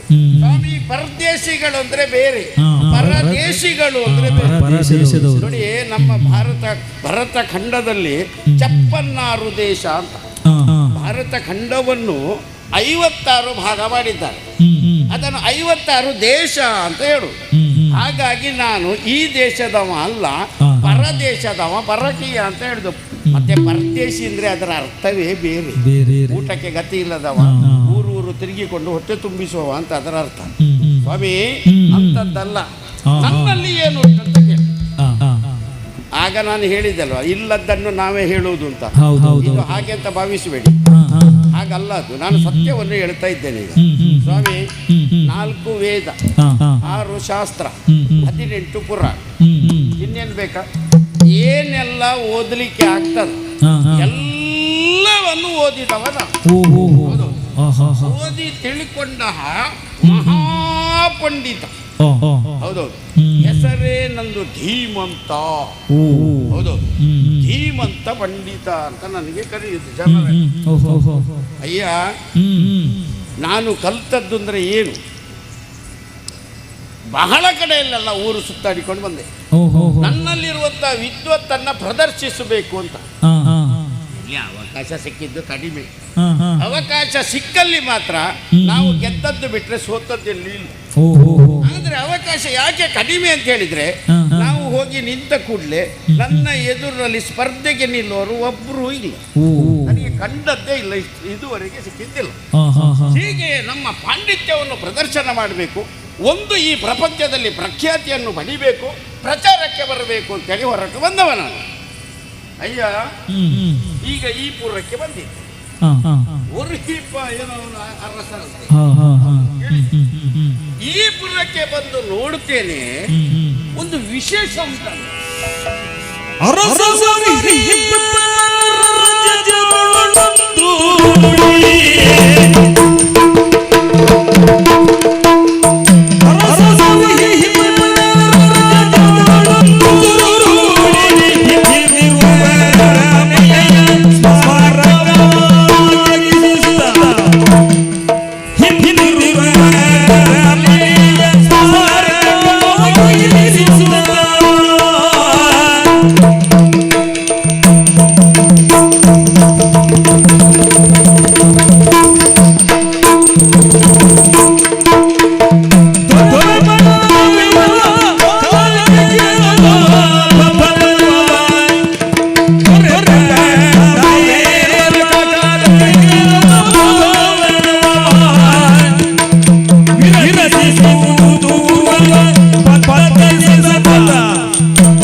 ಎಲ್ಲ ಊರು ತಿರುಗಿದ್ದೇನೆ ನಾನು. 56 ದೇಶಗಳನ್ನೆಲ್ಲ ಸುತ್ತಾಡಿ ಎಲ್ಲ ದೇಶಗಳಲ್ಲಿ ಹೋದರೆ ಅರಮನೆ ಮಾತ್ರ ಒಂದೇ. ಹೌದು, ಒಂದು ಅರಮನೆ, ಒಬ್ಬ ಅರಸ. ಆದರೆ ಈ ಊರಿಗೆ ಬಂದು ನೋಡಿದ್ರೆ ನೋಡಿದ್ರೆ ನಿಮ್ಗೆ ಕಾಣುತ್ತದಲ್ಲ ನೋಡಿ, ಅಲ್ಲಿ ಒಂದು ಅರಮನೆ, ಇಲ್ಲಿ ಒಂದು ಅರಮನೆ, ಅಲ್ಲಿ ಒಂದು ಅರಮನೆ, ಎಲ್ಲಿ ನೋಡಿದ್ರು ಅರಮನೆ. ಅದು ಹಾಗೆ ನನಗೆ ಗೊತ್ತಿಲ್ಲ. ಹಾಗಾಗಿ ನಾನು ಇದಕ್ಕೊಂದು ಅರಮನೆಯ ಊರು ಅಂತ ಹೆಸರಿಟ್ಟಿದ್ದೇನೆ.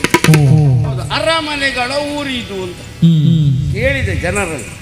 ಓ, ಇದೇನು ಅರಮನೆ? ಅಲ್ಲಲ್ಲಿ ಅರಮನೆಗಳು, ಅರಮನೆ ಏನಿದೆ? ಎಲ್ಲ ಒಬ್ಬ ಅರಸ ಇರೋದು, ಒಂದು ಅರಮನೆ ಇರೋದು, ಇದೇನು 10 ಹಲವು ಅರಮನೆಗಳು. ಆಗ ಸುದ್ದಿ ಬಂತು ನೋಡಿ, ನಮಗೆ ವಿಚಾರ ತಿಳಿಯಿತು. ಇಲ್ಲಿ ಆಳ್ವಿಕೆ ಮಾಡಿದ ಅರಸ ಅವನ ನಂತರ ಸಿಂಹಾಸನಲ್ಲಿ ಏರುವುದಾದ್ರೆ ಇನ್ನೊಬ್ಬ ಮೊಮ್ಮಗನ ಸಿಂಹಾಸನ ಏರುವಾಗ, ಅಂದ್ರೆ ಅಧಿಕಾರ ಹಸ್ತಾಂತರ ಆಗುವಾಗ ಮೊದಲು ಸಿಂಹಾಸನದಲ್ಲಿ ಯಾರು ಅರಸ ಕುಳಿತುಕೊಂಡಿದ್ದಾನೋ ಅವನು ವಾಸ ಮಾಡಿದ ಅರಮನೆಯನ್ನು ಸ್ಮಾರಕವನ್ನಾಗಿ ಇರಿಸು.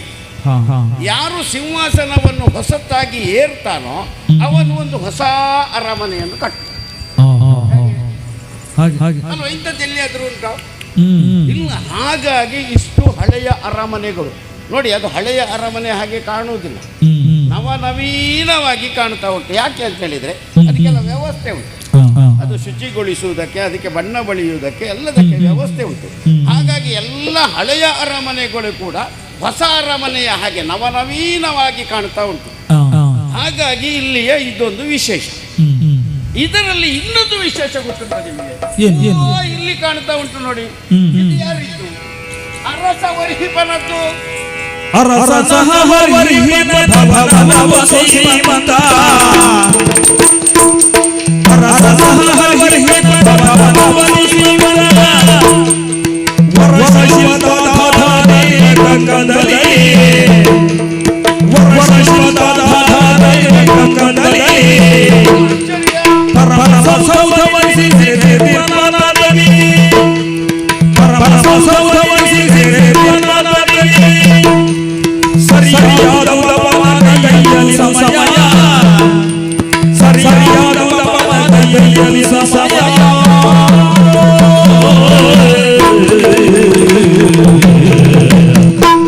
ಈ ಅರಮನೆಯ ಮಧ್ಯದಲ್ಲಿ ಒಂದು ಅರಮನೆ, ಅದು ಈಗ ಅರಸನಾದಂತ ವರ್ಹಿಪನು ವಾಸ ಮಾಡುವಂತ ಅರಮನೆ.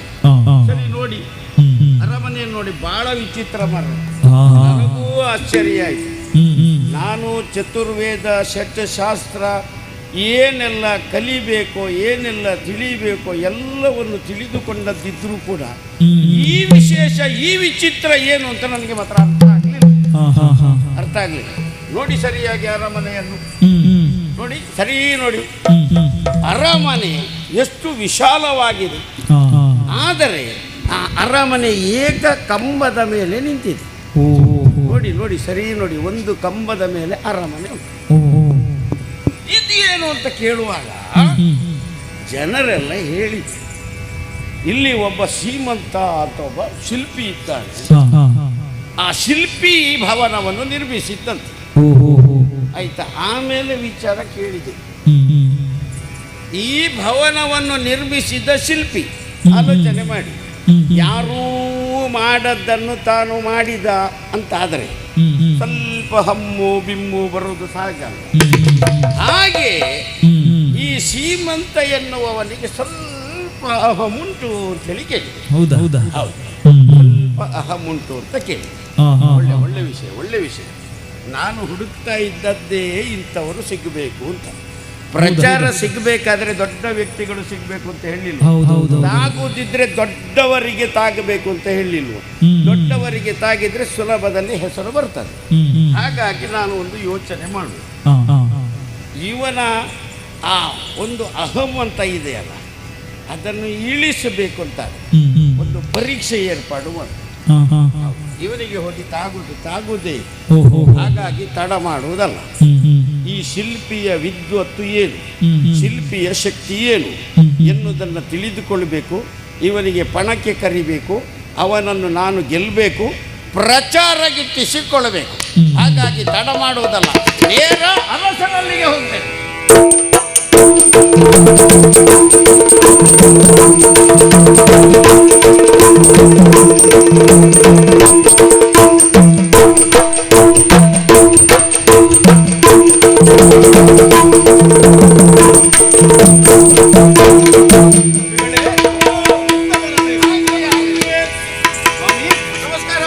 ನಮ್ಮ ರಾಜಾಸ್ಥಾನದಲ್ಲಿ ಇದುವರೆಗೆ ನಾನು ನಿಮ್ಮನ್ನು ಕಂಡಿಲ್ಲ. ನಾವು ಹೊಸಬರಪ್ಪ.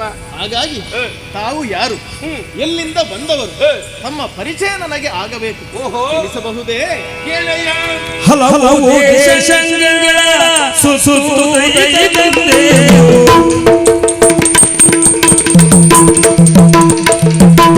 ಹಲವು ದೇಶಗಳ ಸುಸುತ್ತೈದಂತೆ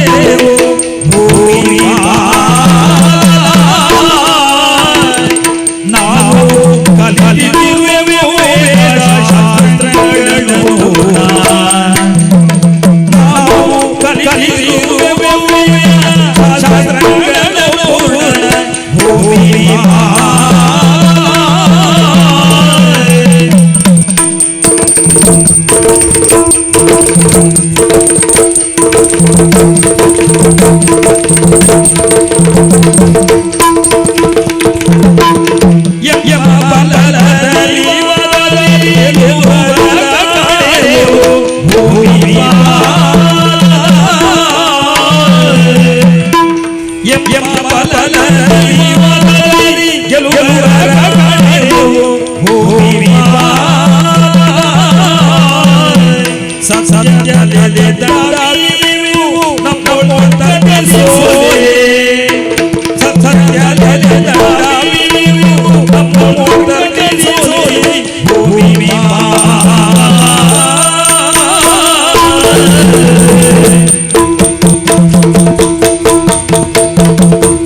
ವಿಷಯ ಬೇರೆ ಏನು ಅಂತ.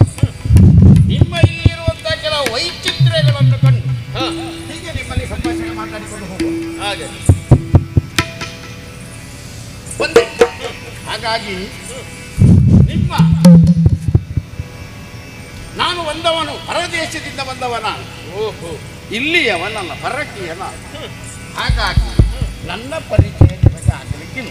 ಸರಿ, ದೇಶವನ್ನೆಲ್ಲ ಸುತ್ತಾಡಿಕೊಂಡು ಬರುವಂಥ ಒಂದು ರೀತಿಯ ಸಂಚಾರಿ ಪಂಡಿತರು ನಾವು. ಹೌದು, ಹೋದಲ್ಲೆಲ್ಲ ನನ್ನಲ್ಲಿ ಉಂಟಾ ವಿದ್ವತ್ ಪ್ರದರ್ಶನ ಮಾಡಬೇಕು ಅಂತ ಹೋದ. ಎಲ್ಲಿಯೂ ಕೂಡ ನನ್ನನ್ನು ಸೋಲಿಸಿದವರೇ ಇಲ್ಲ, ಅಥವಾ ನನ್ನನ್ನು ಗೆದ್ದವರೇ ಇಲ್ಲ.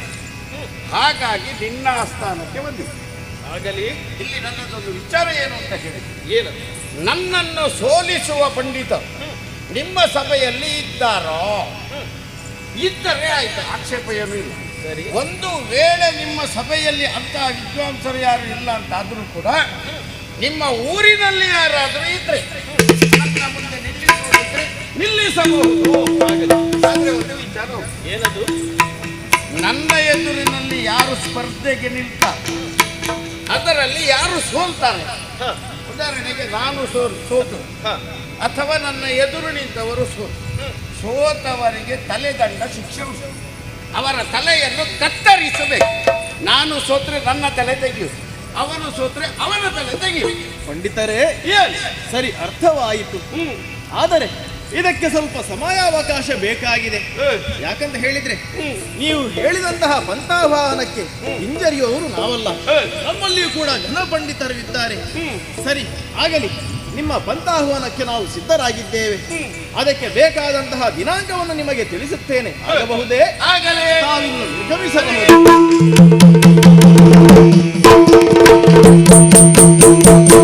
ಅಯ್ಯ, ಎಂತಹ ಸಂದಿಗ್ಧ ಪರಿಸ್ಥಿತಿ ನನ್ನ ಪಾಲಿಗೆ ಆಯಿತು. ಏನು ಮಾಡಲಿ? ನಮ್ಮ ಈ ಆಸ್ಥಾನದಲ್ಲಿ ಘನ ಪಂಡಿತರೆಲ್ಲ ಇದ್ದಾರೆ. ಆದರೆ ಇದು ಬಹಳ ವಿಶೇಷವಾದಂತಹ ತರ್ಕವಾಗಿದೆ. ಹಾಗಾಗಿ ಇದರ ಸಮಾಲೋಚನೆಯನ್ನು ನಮ್ಮ ಗುರುಗಳಾದಂತಹ ಸೀಮಂತರಲ್ಲಿ ಮಾಡಬೇಕಾಗಿದೆ. ಯಾರಲ್ಲಿ? ನಮ್ಮ ಗುರುಗಳನ್ನು ಬರ ಹೇಳಿ.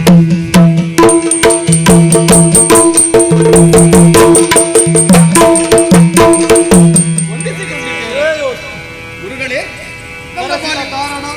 ನಮ್ಮ ಪಾಲಿಗೆ ಸಂದಿಗ್ಧ ಪರಿಸ್ಥಿತಿ ಒಂದು ಒದಗಿದೆ. ಏನಂತ ಹೇಳಿದ್ರೆ,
ಈ ವೇದ ಶಾಸ್ತ್ರಗಳ ಬಗ್ಗೆ ಅವರು ತರ್ಕಿಸುತ್ತಾರಂತೆ.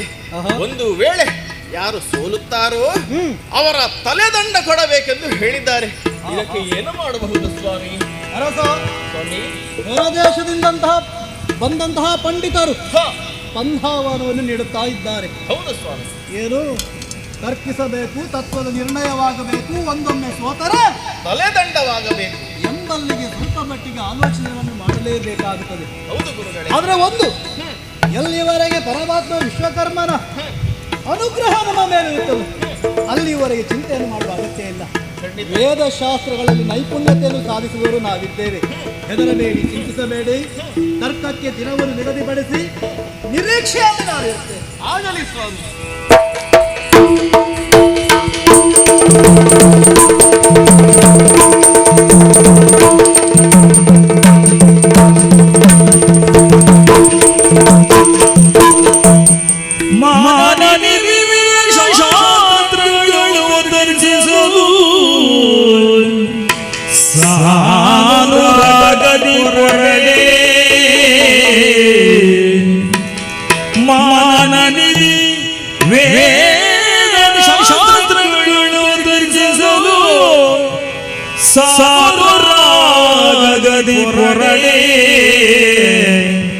ಸತಿ ವಿಶ್ವದೇವನನುದೀನೊಳಾಗುವುದು ಸ್ಮರಿಸಿ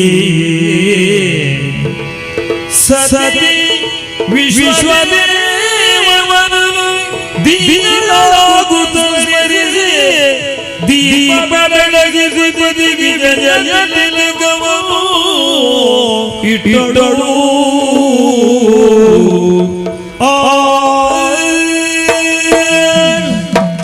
ರಮಣಿ, ಅರಸನಿಂದ ಕರೆ ಬಂದಿದೆ. ಹೊರದೇಶದಿಂದ ಬಂದಂತಹ ಪಂಡಿತರು ಅವರೊಂದಿಗೆ ವಾದವನ್ನು ಮಾಡಿ ಜಯಿಸಬೇಕಾದದ್ದು ನಾವು. ಒಂದೊಮ್ಮೆ ಸೋತರೆ ತಲೆದಂಡವಾಗುವುದಂತೆ. ಹಾಗಾಗಿ ರಾಜಗುರುವಾದಂತಹ ನಾನು ಇದರ ಜವಾಬ್ದಾರಿಯನ್ನು ಹೊರಲೇಬೇಕು. ಆ ಕಾರಣಕ್ಕಾಗಿ 4 ಪುತ್ರರನ್ನು ಒಡಗೂಡಿಕೊಂಡು ರಾಜಸ್ಥಾನಕ್ಕೆ ತೆರಳಿದವನು ನಾನು. ಈ ಸಂದಿಗ್ಧ ಪರಿಸ್ಥಿತಿಯಲ್ಲಿ ನಮ್ಮ ಹಿರಿಯ ಮಗನಾದ ವಿಶ್ವಾವಸು ಇದ್ದಿದ್ದರೆ ಸರಿಯಾದ ಉತ್ತರ ಕೊಡುತ್ತಿದ್ದನು. ರಮಣಿ, ಆ ಬಗ್ಗೆ ಯೋಚಿಸುವುದು ಕೂಡ ತರವಲ್ಲ. ಯಾಕೆ? ಪ್ರಭು ವಿಶ್ವಕರ್ಮನ ಸೇವೆಗೆಂದು ಅವನನ್ನು ಕೊಟ್ಟಾಗಿದೆ. ಆ ಭಗವಂತನ ಇಚ್ಛೆ ಏನಿದೆ ಅದೇ ಆಗಲಿ. ನಾನಿನ್ನು ತೆರಳಲೇ. ಹೊರಡುವ ಸಮಯದಲ್ಲಿ ಆ ವಿಶ್ವಕರ್ಮ ಪ್ರಭುವಿಗೆ ದೀಪವನ್ನು ಬೆಳಗಿದ್ದೇನೆ. ನಿಮ್ಮೈವರಿಗೂ ವಿಜಯದ ಸಂಕೇತವಾಗಿ ತಿಲಕವನ್ನಿಟ್ಟಿದ್ದೇನೆ. ವಿಜಯಶಾಲಿಗಳಾಗಿ ಬನ್ನಿ ಸ್ವಾಮಿ. ಅದಾರು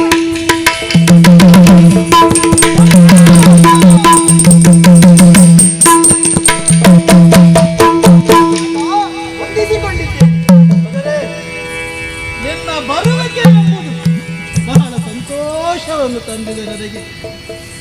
ಮಗು, ನಿನ್ನ ಆಗಮನದ ಸಂತೋಷವನ್ನು ಸವಿಯೋಣವೇ ಸಾಧ್ಯವಿಲ್ಲ. ಯಾಕಪ್ಪ? ಹೊರವಲಯದಿಂದ ಬಂದಂತಹ ಪಂಡಿತರೊಡನೆ ವಾದವನ್ನು ಗೈದು ಜಯಿಸಬೇಕಾದಂತಹ ಜವಾಬ್ದಾರಿ ನನ್ನ ಮೇಲಿದೆ. ಸೋತರೆ ತಲೆದಂಡ ಮಗನೇ. ಮಗನೇ, ಹೇಗೂ ಬಂದಿದ್ದೀಯಲ್ಲ, ನನ್ನೊಡನೆ ಬರ್ತೀಯ? ಆದೀಗಪ್ಪ, ನಿಮ್ಮೊಂದಿಗೆ ಬರುತ್ತೇನೆ. ತಡ ಮಾಡುವುದಲ್ಲ, ಹೊರಡೋಣ.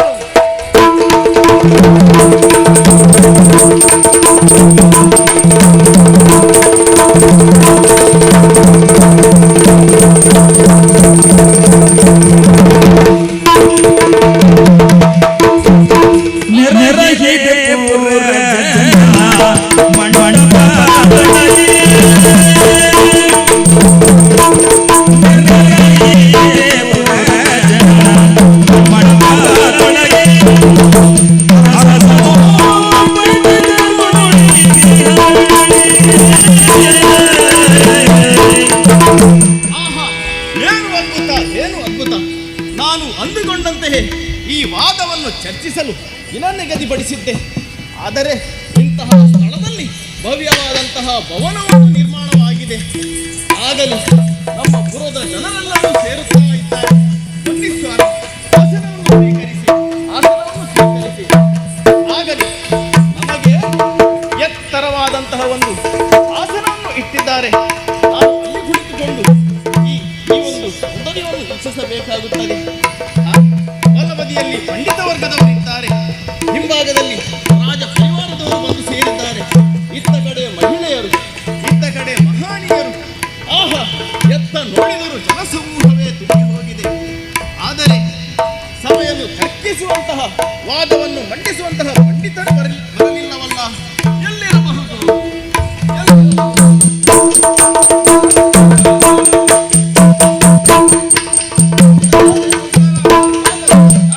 ಸ್ವೀಕರಿಸಬೇಕು. ಆಗಲಿ, ತರ್ಕಿಸುವಂತಹ ಪಂಡಿತರು ಬಂದಾಯಿತು. ಆದರೆ ವೇಳೆ ಕಳೆಯುತ್ತಾ ಇದೆ. ನಮ್ಮ ರಾಜಗುರುಗಳು ಬರಲಿಲ್ಲವಲ್ಲ. ಎಲ್ಲಿ ಹೋಗಿರಬಹುದು? ಪಂಡಿತರು ಇನ್ನೂ ಬರಲಿಲ್ಲ. ವಾದಕ್ಕೆ ಉತ್ತರಿಸಲಿಕ್ಕೆ ಆಗುವುದಿಲ್ಲ ಎಂಬ ಭಯವಿರಬೇಕು. ಒಂದು ವೇಳೆ ಸೋತರೆ ಸಭೆಯಲ್ಲಿ ಮುಖ ತೋರಿಸುವುದು ಹೇಗೆ ಎಂಬ ದುಮ್ಮಾನವಿರಬೇಕು. ಇಲ್ಲಿ ತರ್ಕದಲ್ಲಿ ಸೋತರೆ ತಮ್ಮ ತಲೆ ಹೋಗುವುದೇನೋ ಎಂಬ ಭಯದಿಂದ ಈ ಪುರವನ್ನು ಬಿಟ್ಟು ಓಡಿದ್ದಾರೋ ಏನೋ. ಸಮಯವಾಯಿತು, ಏನಿನ್ನೂ ಬರಲಿಲ್ಲ. ಹಾಗಾದರೆ ರಾಜಗುರುಗಳು ಎಲ್ಲಿ ಹೋಗಿದ್ದಾರೆ? ಇಷ್ಟವರೆಗೆ ಭವನಗೆ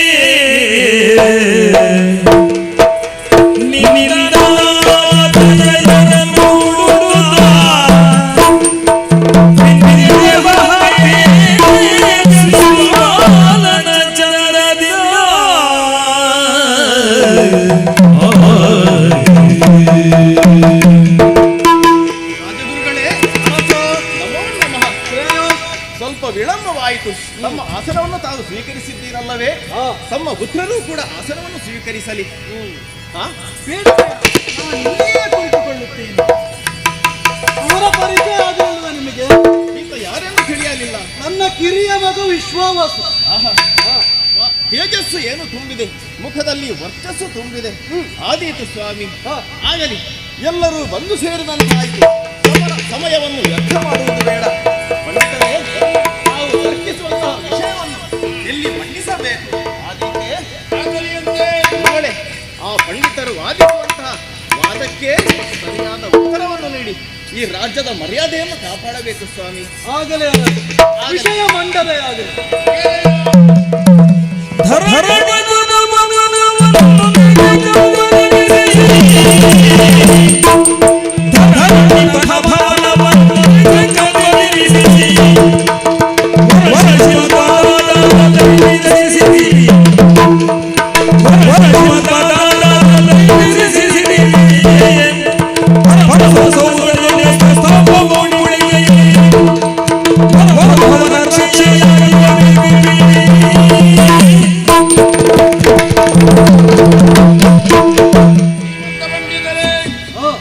ಇಲ್ಲಿಯ ಕಟ್ಟಳೆಯಂತೆ ಅರಸರಾದವರು ಸಿಂಹಾಸನವನ್ನು ಏರುವಾಗ ಹೊಸ ಅರಮನೆಯ ನಿರ್ಮಾಣವನ್ನು ಮಾಡಿ ಅದರಲ್ಲಿ ವಾಸಿಸುವಂತದ್ದು ನಿಜ.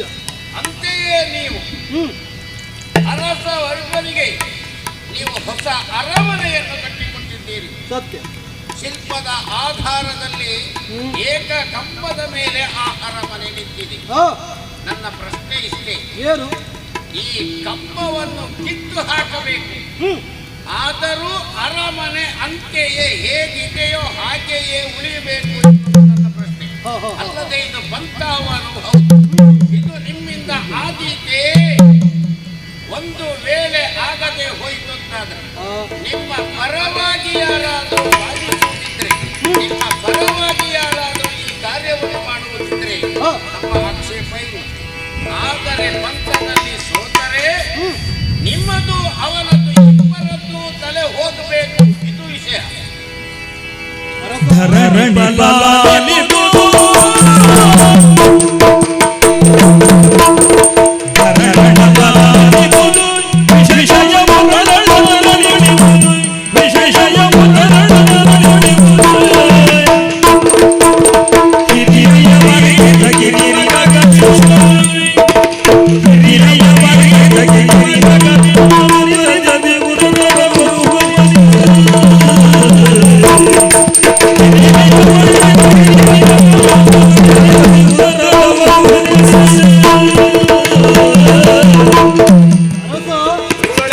ಪಂಡಿತೋತ್ತಮರು ಕೇಳಿದಂತಹ ಪ್ರಶ್ನೆ ಬಹು ಬಾಲಿಶವಾದದ್ದು. ಆ ಕಾರಣಕ್ಕಾಗಿ ನಾನಾಗಲಿ ನನ್ನ ಹಿರಿಯ ನಾಲ್ವರು ಪುತ್ರರಾಗಲಿ ಇದಕ್ಕೆ ಉತ್ತರ ಕೊಡುವ ಅಗತ್ಯವೇ ಇಲ್ಲ. ನನ್ನ ಕಿರಿಯ ಮಗ ವಿಶ್ವಾವಸು ಇದ್ದಾರಲ್ಲ, ಅವನೇ ಇದಕ್ಕೆ ಉತ್ತರಿಸ್ತಾರೆ.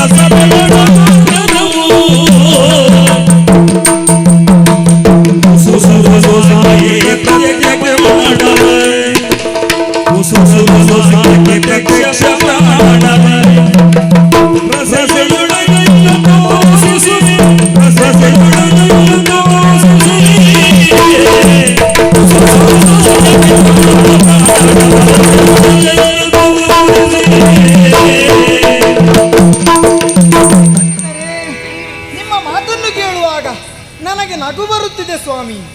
ಅಲ್ಲ, ಇದೊಂದು ಕೇವಲ ಬಾಲಿಶವಾದ ಪ್ರಶ್ನೆ ಅಲ್ಲ. ಇದಕ್ಕೆ ಮೌಖಿಕವಾದ ಉತ್ತರ ಸಾಕೆ, ಪ್ರತ್ಯಕ್ಷ ಪ್ರಮಾಣ ಬೇಕೆ? ಅಲ್ಲ, ನಿಮಗೆ ಒಂದು ವೇಳೆ ಏಕಕಂಬದಲ್ಲಿ ನಿಂತಿರುವ ಈ ಅರಮನೆಯಲ್ಲಿ ಆ ಕಂಬವನ್ನು ಓಡಿಸಿದಾಕ್ಷಣ ಆ ಅರಮನೆಯು ಸ್ಥಿರವಾಗಿ ನಿಲ್ಲುವುದನ್ನು ಪ್ರತ್ಯಕ್ಷವಾಗಿ ನೋಡ್ತೀರಾ? ಸಾಕೆ ಪ್ರತ್ಯಕ್ಷ ಪ್ರಮಾಣ ಬೇಕೇ. ಕಪ್ಪವನ್ನು ಒಡೆದಾಗ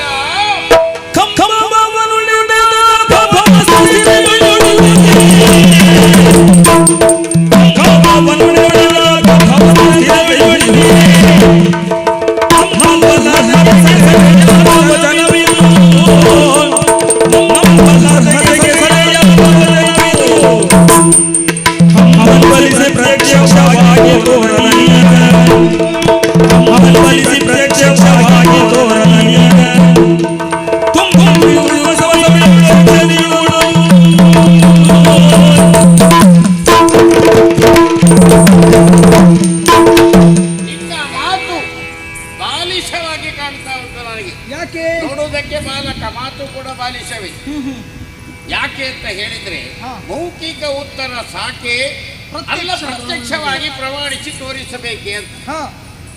ಮಹಾರಾಜರೇ ರೀತಿಯಲ್ಲಿ ದಾರಿ ತಪ್ಪಿಸಿದ ಹಾಗೆ ಉಂಟು ಇವ.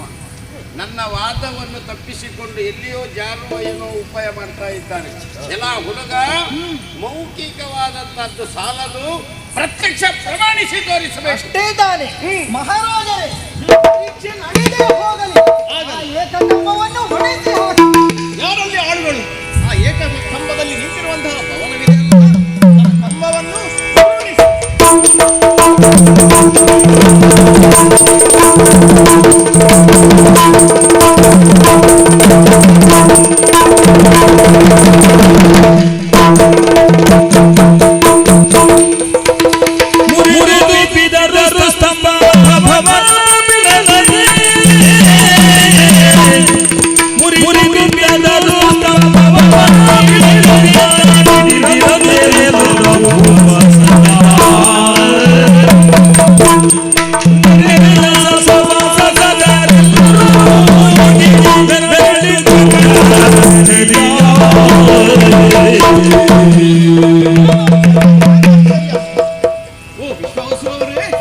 ನೀವು ಅದ್ಭುತವನ್ನೇ ಸೃಷ್ಟಿಸಿದ್ದೀರಿ ಪಂಡಿತರೇ. ನೋಡಿದರಲ್ಲ ನೀವೆಲ್ಲಂತೆಯ ನಮ್ಮ ಉಳಿದರು ಭವನ ಹೇಗೆ ನಿಂತಿದೆ ಎಂದು. ವಾದದಲ್ಲಿ ಸೋತಿರಿ. ಪಂಡಿತರು ತಪ್ಪಿಸಿಕೊಂಡು ಓಡುತ್ತಿದ್ದಾರೆ, ಹಿಡೀರಿ.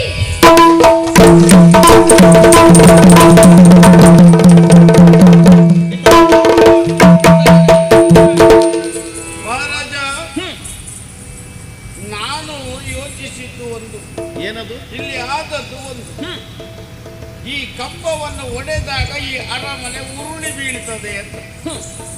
ಯಾರು ಸೋಲ್ತಾರೋ ಅವರ ತಲೆಯನ್ನು ಕತ್ತರಿಸಬೇಕು ಅಂತ ಹೇಳಿದವ ನಾನು.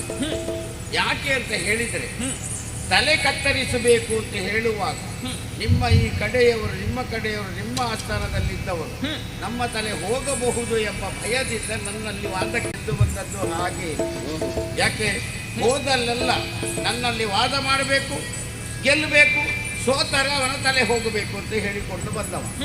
ಎಂಥ ವಿದ್ವಾಂಸನಾದರೂ ತನ್ನ ತಲೆಯನ್ನು ಕಳೆದುಕೊಳ್ಳಿಕ್ಕೆ ಯಾರಿಗೆ ಆಸೆ ಉಂಟು? ಎಲ್ಲರೂ ಭಯದಿಂದ ನನ್ನ ಎದುರಲ್ಲಿ ಬಂದವರೇ ಇಲ್ಲ. ಆದರೆ ಇವತ್ತು ಈ ಬಾಲಕ ಏನೋ ಒಂದು ಕೃತ್ಯವನ್ನು ಮಾಡಿ ತೋರಿಸಿದ. ಈಗ ತಲೆ ಹೋಗಬೇಕಾದ್ದು ನಂದಲ್ವ ಮಹಾರಾಜರೇ? ಶ್ರೀಮಂತಿನಿಯವರೇ, ನನ್ನ ತಲೆ ಒಂದು ಉಳಿಲಿ ಅಷ್ಟೇ. ಅರಸ ಗುರುಗಳೇ, ಪಂಡಿತರೇನೋ ಮಾತಾಡಿಬೇಕು. ಹಾಗಂತ ಕ್ಷುಲ್ಲಕ ಕಾರಣಕ್ಕೆ ಮರಣದಂಡನ್ನು ನೀಡುವುದು ಅದು ಈ ರಾಜಸ್ಥಾನಕ್ಕೆ ಶೋಭೆಯನ್ನು ತಂದು ಕೊಡುವುದಿಲ್ಲ. ಆಗಲಿ ಗುರುಗಳೇ. ಕೆಲ ಕಾಲ ಸೆರೆಮನೆಯಲ್ಲಿಟ್ಟರೆ ಮತ್ತೆ ನೋಡೋಣ ಏನು ಅಂತ. ಅವರನ್ನು ಸೆರೆಮನೆಯಲ್ಲಿ ಇರಿಸಿ.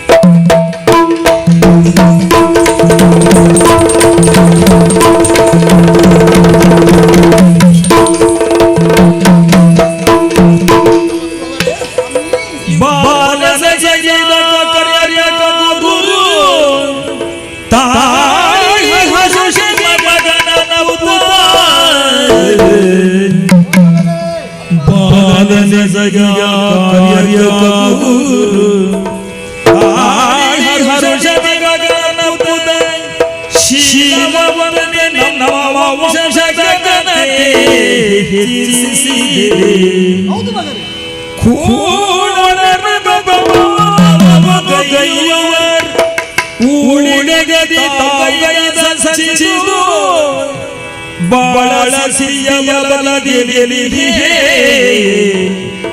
ಬಾಳ ಸಿರಿಯ ಬಲದಿಯಲಿ ಎನ್ನುತ್ತಾ ನುಡಿಯೇ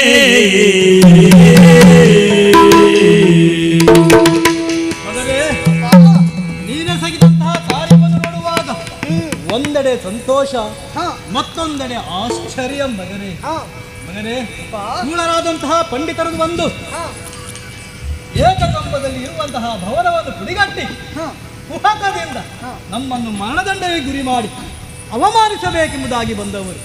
ಆದರೆ ನೀನು ಹಾಗಾಗುವುದಕ್ಕೆ ಬಿಡಲಿಲ್ಲ. ವಿಶ್ವಕರ್ಮನ ಅನುಗ್ರಹದಿಂದಾಗಿ ಕಾರ್ಯಸಿದ್ಧಿಯನ್ನು ನೀನು ಮಾಡಿದವನಿದ್ದೆ. ಹೌದಪ್ಪ, ಎಲ್ಲ ಭಗವಂತನ ಲೀಲಲ್ಲದೆ ಮತ್ತೇನು? ನಮ್ಮ ವಂಶದ ಘನತೆಯನ್ನು ಹೆಚ್ಚಿಸಿದೆ ಮಗನೇ, ಘನತೆಯನ್ನು ಹೆಚ್ಚಿಸಿದೆ. ಗುರುಗಳೇ, ಅರಸ, ನಮ್ಮ ಮಗನಾದಂತಹ ವಿಶ್ವವಸು ಅವರು ಅದ್ಭುತವನ್ನೇ ಸೃಷ್ಟಿಸಿದ್ದಾರೆ. ಆದರೆ ನನಗೆ ಒಂದು ಅನುಮಾನವಿದೆ. ಆ ಕಂಬವನ್ನು ಅವರು ಹೇಗೆ ಬೀಳಿಸಿದರು? ಆ ಬೀಳಿಸಿದ ನಂತರವೂ ಆ ಭವನವು ಸ್ಥಿರವಾಗಿ ನಿಂತಿದೆ. ಹಾಗಾಗಿ ನನ್ನ ಅನುಮಾನವನ್ನು ಸ್ಪಷ್ಟಪಡಿಸುವರ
ಇವೆಲ್ಲವೂ ಭಗವಂತನಾದ ವಿಶ್ವಕರ್ಮನ ಮಹಿಮೆ ಸ್ವಾಮಿ. ಅನುಮಾನವೇ ಇಲ್ಲ. ಯಾಕೆಂದರೆ ಅಂಗವಿಕಲನಾಗಿದ್ದ ನನ್ನನ್ನು ಉನ್ನತಾಂಗನನ್ನಾಗಿ ಮಾಡಿ ಹೊರೆದವನು ಆ ಭಗವಂತನಾದ ಶ್ರೀ ವಿಶ್ವಕರ್ಮ ದೇವರು. ಅಷ್ಟು ಮಾತ್ರವೇ ಅಲ್ಲ, ಮುಂದೆ ಇಲಾಚಲದಲ್ಲಿ ಮಯರಾಕ್ಷಸನನ್ನು ಕೊಂದು ಕಳೆದೆ. ಅದು ವಿಶ್ವಕರ್ಮನ ಪ್ರೇರೇಪಣೆಯಿಂದಲೇ ನಡೆದುದು. ಈಗ ಮಯರಾಕ್ಷಸನ ಮಾಯಾವಿದ್ಯೆಯನ್ನು ಆಕರ್ಷಿಸಿಕೊಂಡು ಈ ಕಂಬವನ್ನು ಮುರಿಯಲು ಹೇಳಿದೆ. ಆಗ ನಿಮ್ಮ ಆಳುಗಳು ಆ ಕಂಬವನ್ನು ಮುರಿಯಲು ಹೇಳಿದರು. ವಿಶ್ವಕರ್ಮ ಪ್ರಭುವಿನ ಆಶೀರ್ವಾದ ಬಲದಿಂದ ಮಾತ್ರ ಈ ಕೆಲಸಗಳು ನಡೆಯಿತು. ನಿಮಗೆ ಇನ್ನೊಂದು ನಿದರ್ಶನ ತೋರಿಸುತ್ತೇನೆ ಕೇಳಿ. ಈ ಕಂಬಗಳನ್ನು ಕೆಡಹಲು ನಿಮ್ಮ ಆಳುಗಳು ಅದೆಷ್ಟೋ ದಿನಗಳನ್ನು ಆದರೆ ಈಗ ಆ ಪುಡಿ ಪುಡಿಯಾಗಿದ್ದ ಕಂಬವನ್ನು ಪುನಃ ಯಥಾಸ್ಥಿತಿಗೆ ತರುತ್ತೇನೆ ನೋಡಿ.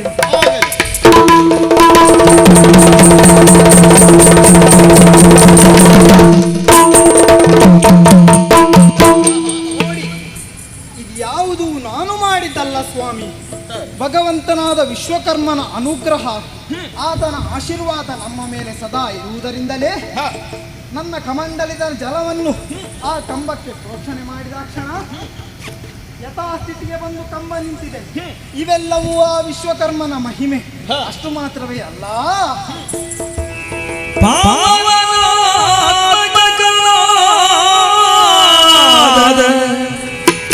ಪ್ರಭು ವಿಶ್ವಕರ್ಮನನು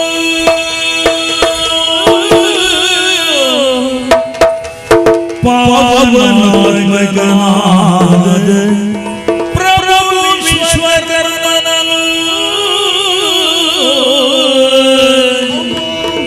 ಭಾವ ಭಕ್ತಿಗೆ ಜಗಿಸಿ ಪೂಜೆಗೆ ಮಾತಯ್ಯೇ ಭಾವ ಭಕ್ತಿಗೆ ಜಗಿಸಿ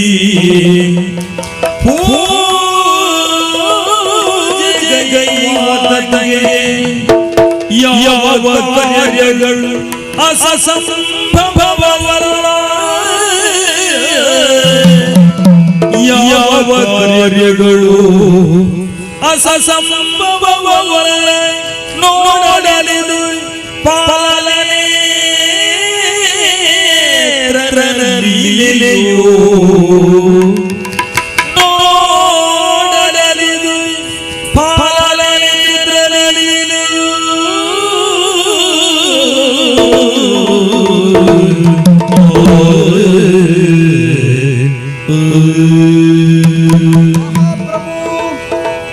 ಪ್ರಪಂಚದ ಸೃಷ್ಟಿಯ ಮೊದಲು ಅರ್ಥಾತ್ ಪೃಥ್ವಿ, ಜಲ, ಆಕಾಶ, ವಾಯು, ಅಗ್ನಿ ಚಂದ್ರ ನಕ್ಷತ್ರಾದಿಗಳು ಇಲ್ಲದ ಕಾಲದಲ್ಲಿ ಭಗವಂತನಾದ ವಿಶ್ವಕರ್ಮ ಪ್ರಭುವು ಸ್ವಯಂಭೂವಾಗಿ ಅವತರಣವನ್ನು ಗೈದನು.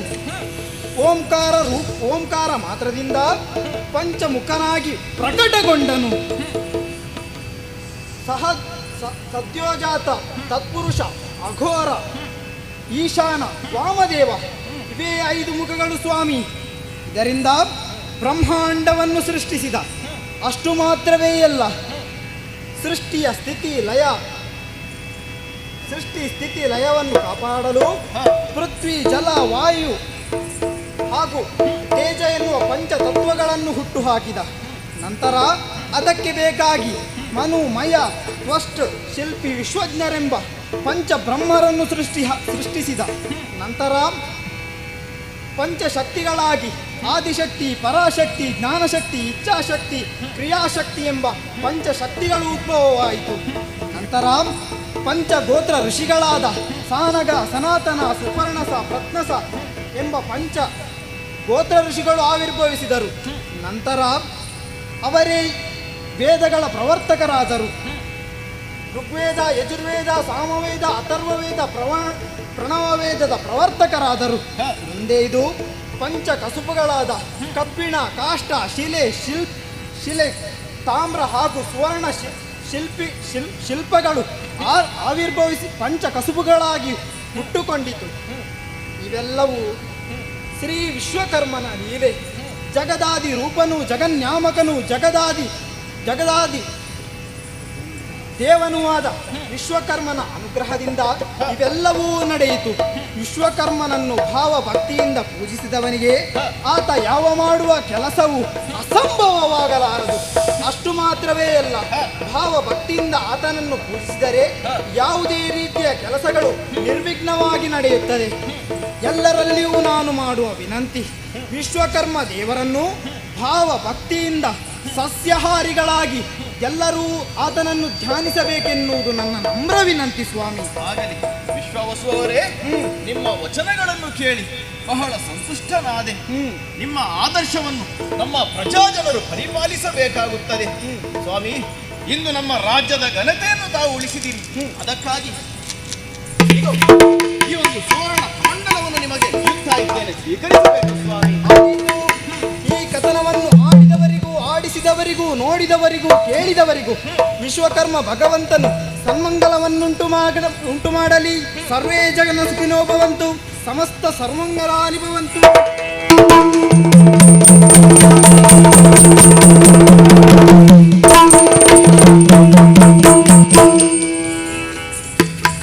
ಶ್ರೀ ಅನ್ನಪೂರ್ಣೇಶ್ವರಿ ದೇಗುಲದ ಈ ಪ್ರತಿಷ್ಠೆಯ ಈ ಶುಭ ಸಂದರ್ಭದಲ್ಲಿ ನಮಗೆ ಯಕ್ಷಗಾನವನ್ನು ಶ್ರೀ ವಿಶ್ವಕರ್ಮ ಅಷ್ಟಾಕ್ಷರಿ ಮಹಿಮೆ ಎಂಬ ಯಕ್ಷಗಾನವನ್ನು ಆಡಿ ತೋರಿಸಲು ಮಾಡಿಕೊಟ್ಟ ಇಲ್ಲಿಯ ಸ್ವಾಮಿಯವರಿಗೂ ಎಲ್ಲ ಪದಾಧಿಕಾರಿಗಳೆಲ್ಲರಿಗೂ ಧನ್ಯವಾದಗಳನ್ನು ಅರ್ಪಿಸುತ್ತಾ ಮಂಗಳಕ್ಕೆ ಅರ್ಪಣೆ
ಇದುವರೆಗೆ ಈ ಒಂದು ವೇದಿಕೆಯಲ್ಲಿ ಯಕ್ಷಗಾನ ಪ್ರವೇಶವನ್ನು ನೀಡಿದಂತಹ ಕೆಜೆ ಗಣೇಶಾಚಾರ್ಯ ಕಿದಿಯೂರು ಮತ್ತು ಬಳಗದವರಿಗೆ ನಮ್ಮ ಶ್ರೀಮಠದ ಪರವಾಗಿ, ದೇವಾಲಯ ನಿರ್ಮಾಣ ಸಮಿತಿಯ ಪರವಾಗಿ, ಮಹಾ ಕುಂಭಾಭಿಷೇಕ ಸಮಿತಿಯ ಪರವಾಗಿ ಧನ್ಯವಾದಗಳನ್ನು ಸಲ್ಲಿಸಿಕೊಳ್ತಾ ಇದ್ದೇವೆ. ಇವರಿಗೆ ನಮ್ಮ ಹೊರೆಕಾಣಿಕೆ ಸಮಿತಿಯ ಅಧ್ಯಕ್ಷರಾದಂತಹ ರವೀಂದ್ರಾಚಾರ್ಯ ಪೇತ್ರಿ ಇವರು ಗೌರವವನ್ನು ಸಲ್ಲಿಸುವ ವಿನಂತಿಯನ್ನು ಮಾಡಿಕೊಳ್ತಾ ಇದ್ದೇವೆ. ಎಲ್ಲ ಕಲಾವಿದರು ವೇದಿಕೆಯ ಮೇಲ್ಭಾಗಕ್ಕೆ ಬಂದು ಈ ಒಂದು ಗೌರವವನ್ನು ಸ್ವೀಕರಿಸಬೇಕಾಗಿ ವಿನಂತಿಯನ್ನು ಮಾಡಿಕೊಳ್ತಾ ಇದ್ದೇವೆ.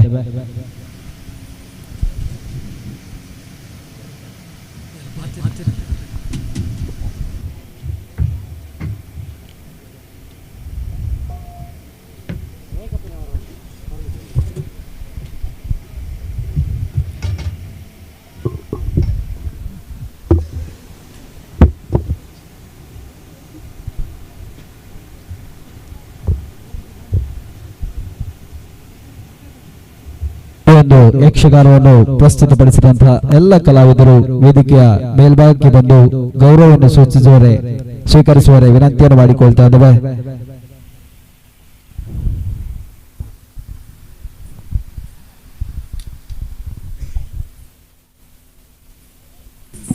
ಶ್ರೀಯುತ ರವೀಂದ್ರಾಚಾರ್ಯ ಪೇತ್ರಿ ಇವರು ಸ್ಮರಣಿಕೆಯನ್ನು ನೀಡುವ ವಿನಂತಿಯನ್ನು ಮಾಡಿಕೊಳ್ತಾ ಇದ್ದೇವೆ. ಗೌರವದ ಶಾಲನ್ನು ಅರ್ಪಿಸುವುದರ ಮುಖಾಂತರವಾಗಿ ಗೌರವಾರ್ಪಣೆ ಮಾಡಬೇಕಾಗಿ ವಿನಂತಿಯನ್ನು ಮಾಡಿಕೊಳ್ತಾ ಇದ್ದೇವೆ.